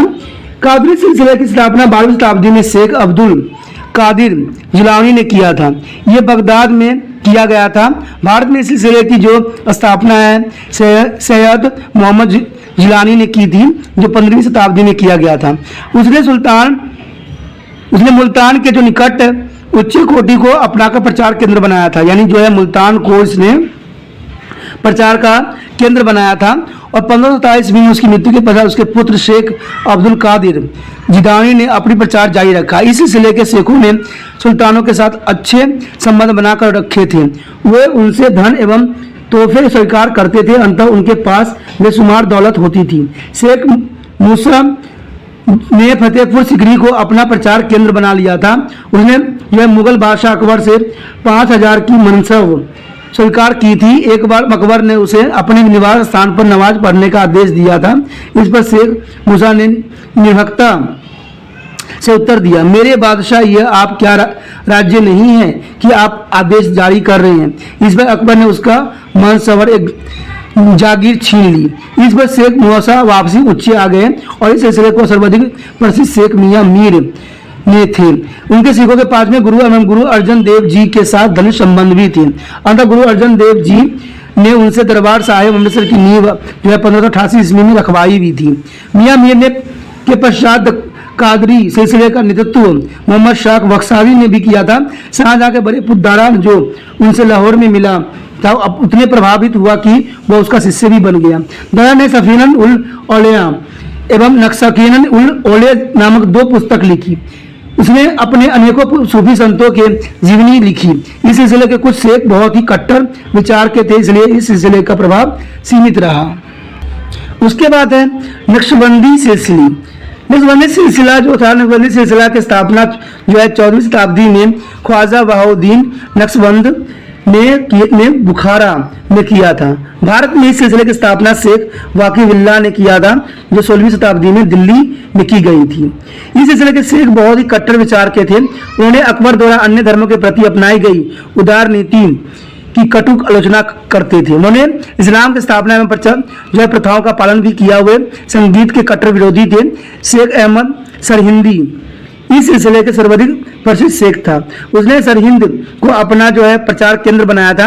वो अकबर एवं जहांगीर का समकालीन था, यानी अकबर और जहांगीर के साथ में ये प्रचार करते थे, यानी साथ में थे, उसी के समय काल में थे। उन्हें जहांगीर को सिखों के 5वें गुरु अर्जुन देव जी की शहीद करने के लिए बहुत उकसाया भी था। उसने फारसी में अपने शिष्यों को अनेक पत्र भी लिखे। उन्हें मुक्तिबात रवानी कहा जाता था। इस सिलसिले के शाह वली अल्लाह तथा ख्वाजा मीर दर्द ने दिल्ली के अपना प्रचार केंद्र बनाया था। ख्वाजा मीर दर्द ने उर्दू में अनेकों कविताएं लिखी। उनके द्वारा लिखे गए इस्लाम उल किताब एंड दीवाने बहुत लोकप्रिय भी है। उसके बाद है आपका संतारी सिलसिला। संतारी सिलसिला के मध्य जो एशिया एवं ईरान में है, इशिकाए तथा तुर्की में विस्तामिया के नामों से जाना जाता था। भारत में इस सिलसिले के स्थापक बुखारे से शाह अब्दुल्ला सतार थे। उन्होंने भारत में इस सिलसिले की स्थापना 15वीं शताब्दी में की थी। शाह अब्दुल ने अपना प्रचार जो है बंगाल, बुरहानपुर, मलाबार तथा गुजरात में किया था। आपका जो है उपदेश था कि जो भी अल्लाह को प्राप्त करना चाहता है वो मेरे पास आए, मैं उसको अल्लाह तक पहुंचाऊंगा। उनके उपदेश से प्रभावित होकर माडू का सुल्तान जलाउद्दीन शाह भी उसके शिष्य बन गया और इस सिलसिले के सर्वाधिक प्रसिद्ध शेख मोहम्मद गौस थे। इसका प्रचार केंद्र जो था ग्वालियर में था। उन्होंने सूफी मत के संबंधी अनेक पुस्तक की रचना भी किया। मुगल जवाहर एल ख्वास सर्वाधिक प्रसिद्ध थी। वह मुगल बादशाह अकबर से मिलने दिल्ली आए थे। ठीक है, वैल खां उनके उपदेश में बहुत प्रभावित हुआ था और बाद में अकबर शेख मोहम्मद गैस से मिलकर ग्वालियर आए थे। इस सिलसिले के शाह बहाउद्दीन ने गुजरात में था शेख बहाउद्दीन ने बुरहानपुर में अपना प्रचार भी किया। औरंगजेब ने उत्तराधिकारी युद्ध के आरंभ होने से पूर्व शेख बहाउद्दीन से आशीर्वाद लिया करते थे। तो ये चीजें जो थी बहुत ही इंपॉर्टेंट रहती है। उसके बाद जो है भारत के प्रसिद्ध सूफी शेख, कहते हैं भारत में बहुत से सूफी संत जो थे बहुत ही प्रसिद्ध हुए। उसमें दातागंज बख्श सबसे पहले थे। दातागंज बख्श जिसे असीम दौलन रखने वाला भारत में निवास करने वाला जो है प्रारंभिक सूफी शेख बहुत प्रसिद्ध थे। उनका वास्तविक नाम अली मोहद्दीन जोहावरी था। ठीक है, वह अफगानिस्तान के शहर गजनी के निकट हुजैबिया के रहने वाला था। वह 1050 ईस्वी में भारत आया था। उन्होंने लाहौर को अपना निवास स्थान बनाया था। वह एक महान विद्वान थे। उन्होंने कशफ उल महजूब नाम के फारसी में एक प्रसिद्ध ग्रंथ की रचना भी की थी। वह अपने ज्ञान, भक्ति एवं दया के कारण लोगों में बहुत लोकप्रिय हो गए। उनकी जो है 1077 ईस्वी में लाहौर में मृत्यु हुई। यहीं पर उनकी दरगाह भी बनाई गई है। उसके बाद शेख जो है मुईनुद्दीन चिश्ती, शेख मुईनुद्दीन चिश्ती भारत जो है चिश्ती सिलसिले के स्थापक थे। वो 1192 ईस्वी में जो है इराक के भारत आए थे। वह कुछ समय लाहौर पर दिल्ली में ठहरने के पश्चात अस्थायी तौर पर अजमेर बस गए। अजमेर उन दिनों राजपूतों का प्रसिद्ध नगर था। आपने यहाँ अल्लाह एवं मानवीय मातृभाषा की भावना प्रचार किया। उन्होंने निर्धन एवं जरूरतमंद लोगों के निरंतर सेवा और जिस कारण वो बड़ी संख्या में लोगों के दिल में फैल गए, यानी दिल जीतने के लिए वो काफी अग्रसर हो गए। उन्हें लोग प्रेम में गरीब नवाज कहकर बुलाते थे। शेख मोहद्दीन एवं शेख कुतुबुद्दीन बख्शी उन्हीं काकी उनके दो सर्वाधिक प्रसिद्ध शिष्य थे। जो प्रसिद्ध इतिहास का डॉक्टर सतीश चंद्र ने एक बार क्लियर कहा था कि उनका मुख्य उद्देश्य ईश्वर के प्रति भक्ति एवं जीवन व्यतीत करने में मुसलमानों की सहायता करना था, न कि धर्म परिवर्तन करना। क्योंकि वह मानते थे कि अपना धर्म चुनने के लिए प्रत्येक व्यक्ति स्वतंत्र है। कोई व्यक्ति कोई भी धर्म अपना के अपना जीवन यापन कर सकता है। यानी कोई भी धर्म अपनाए, अपना जीवन जो है सादगी से करें, पापों से दूर रहें, गलत काम कभी ना करें। ये उनका सबसे इम्पोर्टेंट विचार था। वो 1236 ईस्वी में स्वर्ग सिधार गए थे। उनका अजमेर में अत्यंत सुंदर मकबरा बनाया गया है। दिल्ली सुल्तान मोहम्मद बिन तुगलक, मलावा के सुल्तान जलाउद्दीन खलजी, मुगल बादशाह अकबर, जहांगीर, शाहजहां तथा मुगल शाहजादी जहां आरा ने इस दरगाह की जियारत की थी। आज भी बड़ी संख्या में लोग अपने मन्नतें को पूर्ण करने के लिए एकत्र होते हैं। उसके बाद शेख हेमुद्दीन, ठीक है, शेख जो है हेमुद्दीन, शेख मोहम्मदीन ख्वाजा मोइनुद्दीन चिश्ती के एक प्रसिद्ध शिष्य थे। उनका वास्तविक नाम मोहम्मद था। उनका जन्म जो था 1192 ईस्वी में दिल्ली में हुआ था। उनके पिता का नाम अहमद था। शेख मोहम्मदीन ने अच्छी शिक्षा प्राप्त की थी। उन्हें अरबी, फारसी व हिंदी की काफ़ी ज्ञान था। वो अपनी माता जी के साथ अजमेर में ख्वाजा मोइनुद्दीन के दर्शन के लिए गए थे। वह ख्वाजा मोइनुद्दीन के विचार से इतने प्रभावित हुए कि उनके शिष्य बन गए। उनकी सेवा भाव को देखते हुए ख्वाजा मोइनुद्दीन ने उन्हें सुल्तान तारिकीन भाव सन्यासियों के सुल्तान की उपाधि दी। वो ख्वाजा के आदेश पर नागौर राजस्थान आ गए। यहाँ वह एक छोटी सी खनकाह में रहते थे। उन्होंने बहुत सादा एवं पवित्र जीवन व्यतीत किया। उन्होंने दिल्ली के सुल्तानों से धन एवं जगह लेने से इनकार कर दिया। उन्होंने लोगों को मानवता की सेवा एवं पवित्र जीवन व्यतीत करने का संदेश भी दिया। उनकी जो है 1274 ईस्वी में मृत्यु हो गई। उसके पश्चात है शेख कुतुबुद्दीन बख्शी काकी। शेख कुतुबुद्दीन बख्शी काकी जो थे ख्वाजा मोइनुद्दीन चिश्ती के प्रसिद्ध शिष्य थे। वो भारत में फरगान मध्य एशिया से आए थे। कुछ समय वो मुल्तान में ठहरने के पश्चात वो दिल्ली आ गए थे। दिल्ली पहुंचने पर जो है सुल्तान इल्तुतमिश ने उनका गर्मजोशी से स्वागत किया था तथा प्रार्थना की कि वह उसके महल के समय अपनी खनकाह बनाए। शेख जी ने सुल्तान की यह प्रार्थना स्वीकार न की क्योंकि वह राजनीति से दूर रहना चाहते थे। इल्तुतमिश उनके व्यक्तित्व से इतना प्रभावित हुआ कि वह सप्ताह में 2 बार उनके दर्शन के लिए उनके खनकाह में जाता था। सुल्तान ने आपको शेख उल इस्लाम के उच्च पद की सेवा संभालने के लिए कहा, परंतु आपने इनकार कर दिया। शेख नियाज उल दीन सुगरा, जिसका यह पद दिया गया शेख कुतुबुद्दीन बख्शी काकी की बढ़ती हुई प्रसिद्धि के कारण बड़ी ईर्ष्या करने लगने पड़ा और इस कारण काकी ने दिल्ली को छोड़ने का निर्णय भी किया। जब वह दिल्ली से अजमेर के लिए चला तो बड़ी संख्या में लोग उनके पीछे पीछे चल पड़े। उनका कहना था कि अगर वह दिल्ली वापस नहीं लौटे तो वे भी अपने घरों में वापस नहीं आएंगे। लोगों के समीप प्रेम को देखते हुए आप दिल्ली वापस आ गए और 1235 में अपने इस नश्वर शरीर को त्याग दिया। आपकी स्मृति में तुमिस ने दिल्ली में कुतुब मीनार बनवाई। उसके बाद था शेख फरीदुद्दीन गंज ए संकरा। शेख फरीदुद्दीन गंज ए संकरा बाबा फरीद के नाम से भी अधिक जाने जाते थे। वह शेख कुतुबुद्दीन ए दीन बख्शी काकी के प्रसिद्ध शिष्य थे। आपकी गणना चिश्ती सिलसिला के प्रसिद्ध सूफी संतों में की जाती है। आपके प्रचार का मुख्य केंद्र अजोधन पाकिस्तान था। आपने लोगों के प्यार का संदेश दिया। आपके कुछ प्रसिद्ध ग्रंथ निम्नलिखित थे। इसमें से पहला तो बात यही थी कि संसारिक लगाव को पीछे न भोगो, अपनी शारीरिक आवश्यकता के पीछे न पड़ो, क्योंकि तुम जितना इस आवश्यकता को पुण्य करोगे उनकी मांग उतनी ही अधिक बढ़ती चली जाएगी। अपने बारे से अधिक आंतरिक स्वच्छता को और ध्यान लगाओ, यानी अपनी स्वच्छता पर पुण्य ध्यान दो। उसके पश्चात उस वस्तु का ध्यान बिल्कुल छोड़ दो जिसकी तुम्हारी आत्मा बुरा समझती है। दूसरे का भला करते समय वह समझो कि तुम अपनी ही भला कर रहे हो। अपने दोषों को जांच पड़ताल कर लो, नम्रता से ज्ञान प्राप्त करो। यदि आप महान बनना चाहते हो तो दलित लोगों से मिलाप बढ़ाओ। यदि आपके पास संपत्ति है तो उसको दान करते समय संकोच न करो। अपने दिल का शैतान का घर न बनने दो। बाबा फरीद के बहुत से शिष्य थे और उन्होंने कई खानकाह स्थापित भी किया। वो बहुत लोकप्रिय थे। उनके कुछ शब्द सिखों के आदि ग्रंथ साहिब में भी सम्मिलित किए गए हैं। आपको अजोधन में 1265 ईस्वी में मृत्यु हो गई। आपका संदेश आज भी लोगों में फूलों की तरह अपनी सुगंध बिखेर रहा है। प्रसिद्ध इतिहासकार डॉक्टर ए.के. निजामी ने ये बात बिल्कुल साफ शब्दों में कहा था कि सब फरीद समेत लोगों के लिए सदैव प्रोत्साहन की एक उदाहरण रहेंगे। उसके पश्चात शेख जो है निजामुद्दीन औलिया। शेख निजामुद्दीन औलिया की गणना प्रसिद्ध चिश्ती जो सूफी शेखों में की जाती है।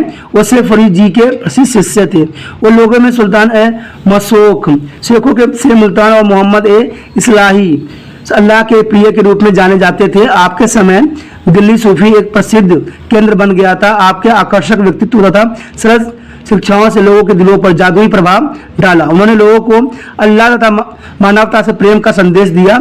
आपकी खानकाह के दरवाजे प्रत्येक वर्ग के लोगों के लिए खुले हुए थे।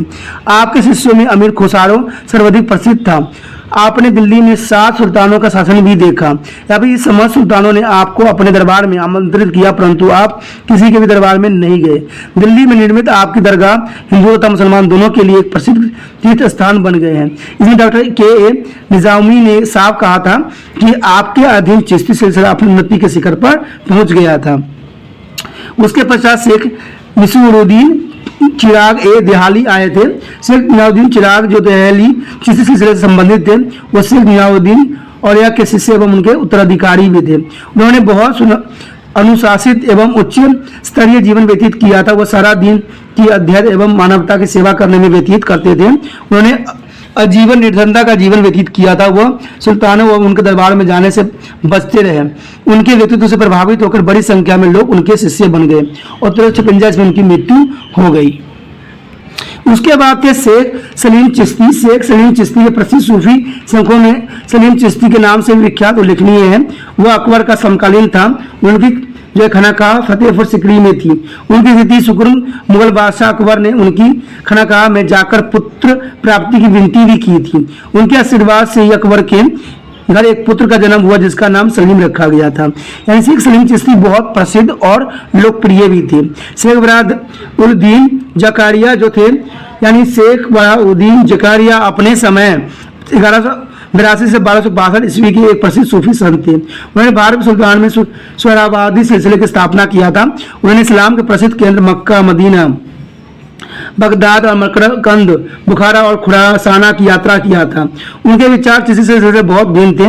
वो राजनीति बहुत दिलचस्पी लेते थे, इसलिए उन्हें दिल्ली के सुल्तानों, अमीरों तथा सरदारों के साथ बहुत निकटता संबंध था। वो निर्धनता का जीवन व्यतीत करने में विश्वास नहीं रखते थे, इसलिए उन्हें सलीम दौलत एकत्र करते थे। इस्लामी कानून का कठोरता से पालन भी करने के पक्ष में थे। वो भूखे रहकर अपने शरीर को कष्ट देने के पक्ष में नहीं थे। उन्होंने एक विशाल खानाकाह की स्थापना किया था जहां यहाँ आने वाले उच्च वर्ग के लोगों का विशेष ख्याल रखा जाता था। फिर सलीम चिश्ती ने अपने जीवन काल में अनेक चमत्कार भी किए। कहते हैं 1572 ईस्वी में उनकी मृत्यु हो गई थी। उनकी स्मृति में अकबर ने उनका अत्यंत सुंदर मकबरा बनवाया था। इसे मुगल भवन निर्माण कला की एक महान देन भी माना जाता है। उनके कथन प्रयत्नों के कारण सुराबादी सिलसिला शीघ्र ही अधिक प्रसिद्ध हो गया तथा बहुत से लोग उनके शिष्य भी बन गए। 1262 ईस्वी में मुल्तान में उनकी मृत्यु हो गई। उसके बाद था शेख सदर उद्दीन अरीफ, यानी ये 1262 ईस्वी में शेख उद्दीन जकारिया की मृत्यु के पश्चात उसके पुत्र शेख सदर उद्दीन अरीफ ने मुल्तान में अपने पिता का स्थान ग्रहण किया। उसने लगभग 23 वर्ष तक मुल्तान में सुराबादी सिलसिले का नेतृत्व भी किया। धार्मिक एवं राजनीतिक मामलों में उनके विचार अपने पिता से भिन्न थे। वह धन को आध्यात्मिक मार्ग को सबसे बड़ी बाधा मानते थे। अंततः उन्होंने पौत्री संपत्ति में प्राप्त 7 लाख टंके को दान करने के रूप में गरीबों में बांट दिया था। उन्होंने बहुत सादा एवं पवित्र जीवन व्यतीत किया था। उन्होंने अपने अनुयायियों को भी ऐसा जीवन व्यतीत करने के लिए प्रेरित भी किया। शेख रुकाउद्दीन अबुल फाथ जो 1286 ईस्वी में शेख सदर उद्दीन अरीफ की मृत्यु के पश्चात उसका पुत्र शेख रुकुद्दीन मुल्तान में सुहरावादी सिलसिले का नेतृत्व लगभग 50 वर्ष तक किया था। उन्होंने सुहरावादी सिलसिले को लोकप्रिय बनाने के लिए अथक प्रयास भी किया। अंततः बड़ी संख्या में न केवल लोग अतुल अनेक उल्लास भी उसके सिलसिले में सम्मिलित हुए। उन्होंने दिल्ली के सुल्तान एवं प्रशासन के साथ अपने संबंध स्थापित भी किया एवं उनके अनेक अनुदान भी प्राप्त किया। उसके बाद था सैयद जलालुद्दीन मुख। सैयद जलालुद्दीन मुख जो था सुहरावादी सिलसिले का एक प्रसिद्ध शेख थे। वो बुखारा का रहने वाला था। वह शेख बहाउद्दीन जकारिया की प्रसिद्धि से सुनकर मुल्तान में आया था।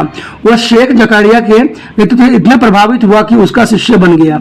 वह शेख जकारिया के कहने पर सुहरावादी सिलसिले के प्रचार के उद्देश्य से उच्च चला गया। उसने वहां अपनी खानाकाह स्थापित किया और उसके विचारों से प्रभावित होकर अनेक हिंदू सूफी मत में सम्मिलित हो गए।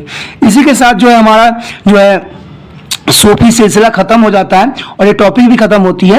अगर दोस्तों ये सिलसिला देखिए टॉपिक बहुत इंपॉर्टेंट था, बहुत समझदारी वाली बात थी। इसमें हमें सभी सिलसिलों के बारे में पढ़ा, सारे शेखों के बारे में पढ़ा जो कि महत्वपूर्ण रहता है। देखिए दोस्तों, दूसरे के जीवन के बारे में जानना और समझना ये प्रत्येक विद्यार्थी का कर्म बन जाता है। पढ़ाई लिखाई के साथ समझ भी होना आपके लिए बहुत जरूरी है, क्योंकि आप दूसरे के व्यक्तियों की जो महान बने हैं उनके बारे में नहीं जानिएगा तो आप अपनी महानता कोटि पर कैसे पहुंचिएगा। ठीक है, इसी के साथ मैं जो कहूंगा, अगर आपको वीडियो अच्छा लगा तो लाइक शेयर सब्सक्राइब जरूर कीजिए। अगर आप पहली बार वीडियो देख रहे थे तो इसको आप जरूर सब्सक्राइब कर लीजिए, क्योंकि दूसरा वीडियो जो आपको आएगा तो शायद आपको प्राप्त ना हो, तो इसलिए सब्सक्राइब अगर कर लेते हो तो अगला वीडियो जो मैं डालूंगा वो आपको जरूर प्राप्त होगा। त्रिपाण सेंटर के साथ जो आपने समय व्यतीत किया इसलिए धन्यवाद। अगर आप भी त्रिपाण सेंटर का धन्यवाद करना चाहते हो तो आपके मोबाइल में जो सब्सक्राइब के बटन रेड दिख रहा है इसको सोचिए मत, दबाइए और मेरे साथ जुड़ जाइए, क्योंकि मेरे साथ जुड़ने से आपको बहुत फायदा होगा। क्योंकि आपके घर में अगर बच्चे भी होंगे जो 8th 9th 10th 11th 12th CBSE कर रहे होंगे, उनके लिए त्रिपाण स्टडी सेंटर हमेशा ही अग्रसर रहेगा। प्लस BA के पंजाब यूनिवर्सिटी के बच्चे हैं उनके लिए भी अग्रसर रहेगा। Plus 10th class NIOS board के लिए भी त्रिपाण स्टडी सेंटर हमेशा प्रगतिशील रहेगा, कार्य करने में व्यस्त रहेगा। अगर आप भी चाहते हो कि इसका फायदा हो तो सोचिए मत, विचार ना कीजिए, सब्सक्राइब कीजिए। ओके दोस्तों, अपना ध्यान रखना, बाय।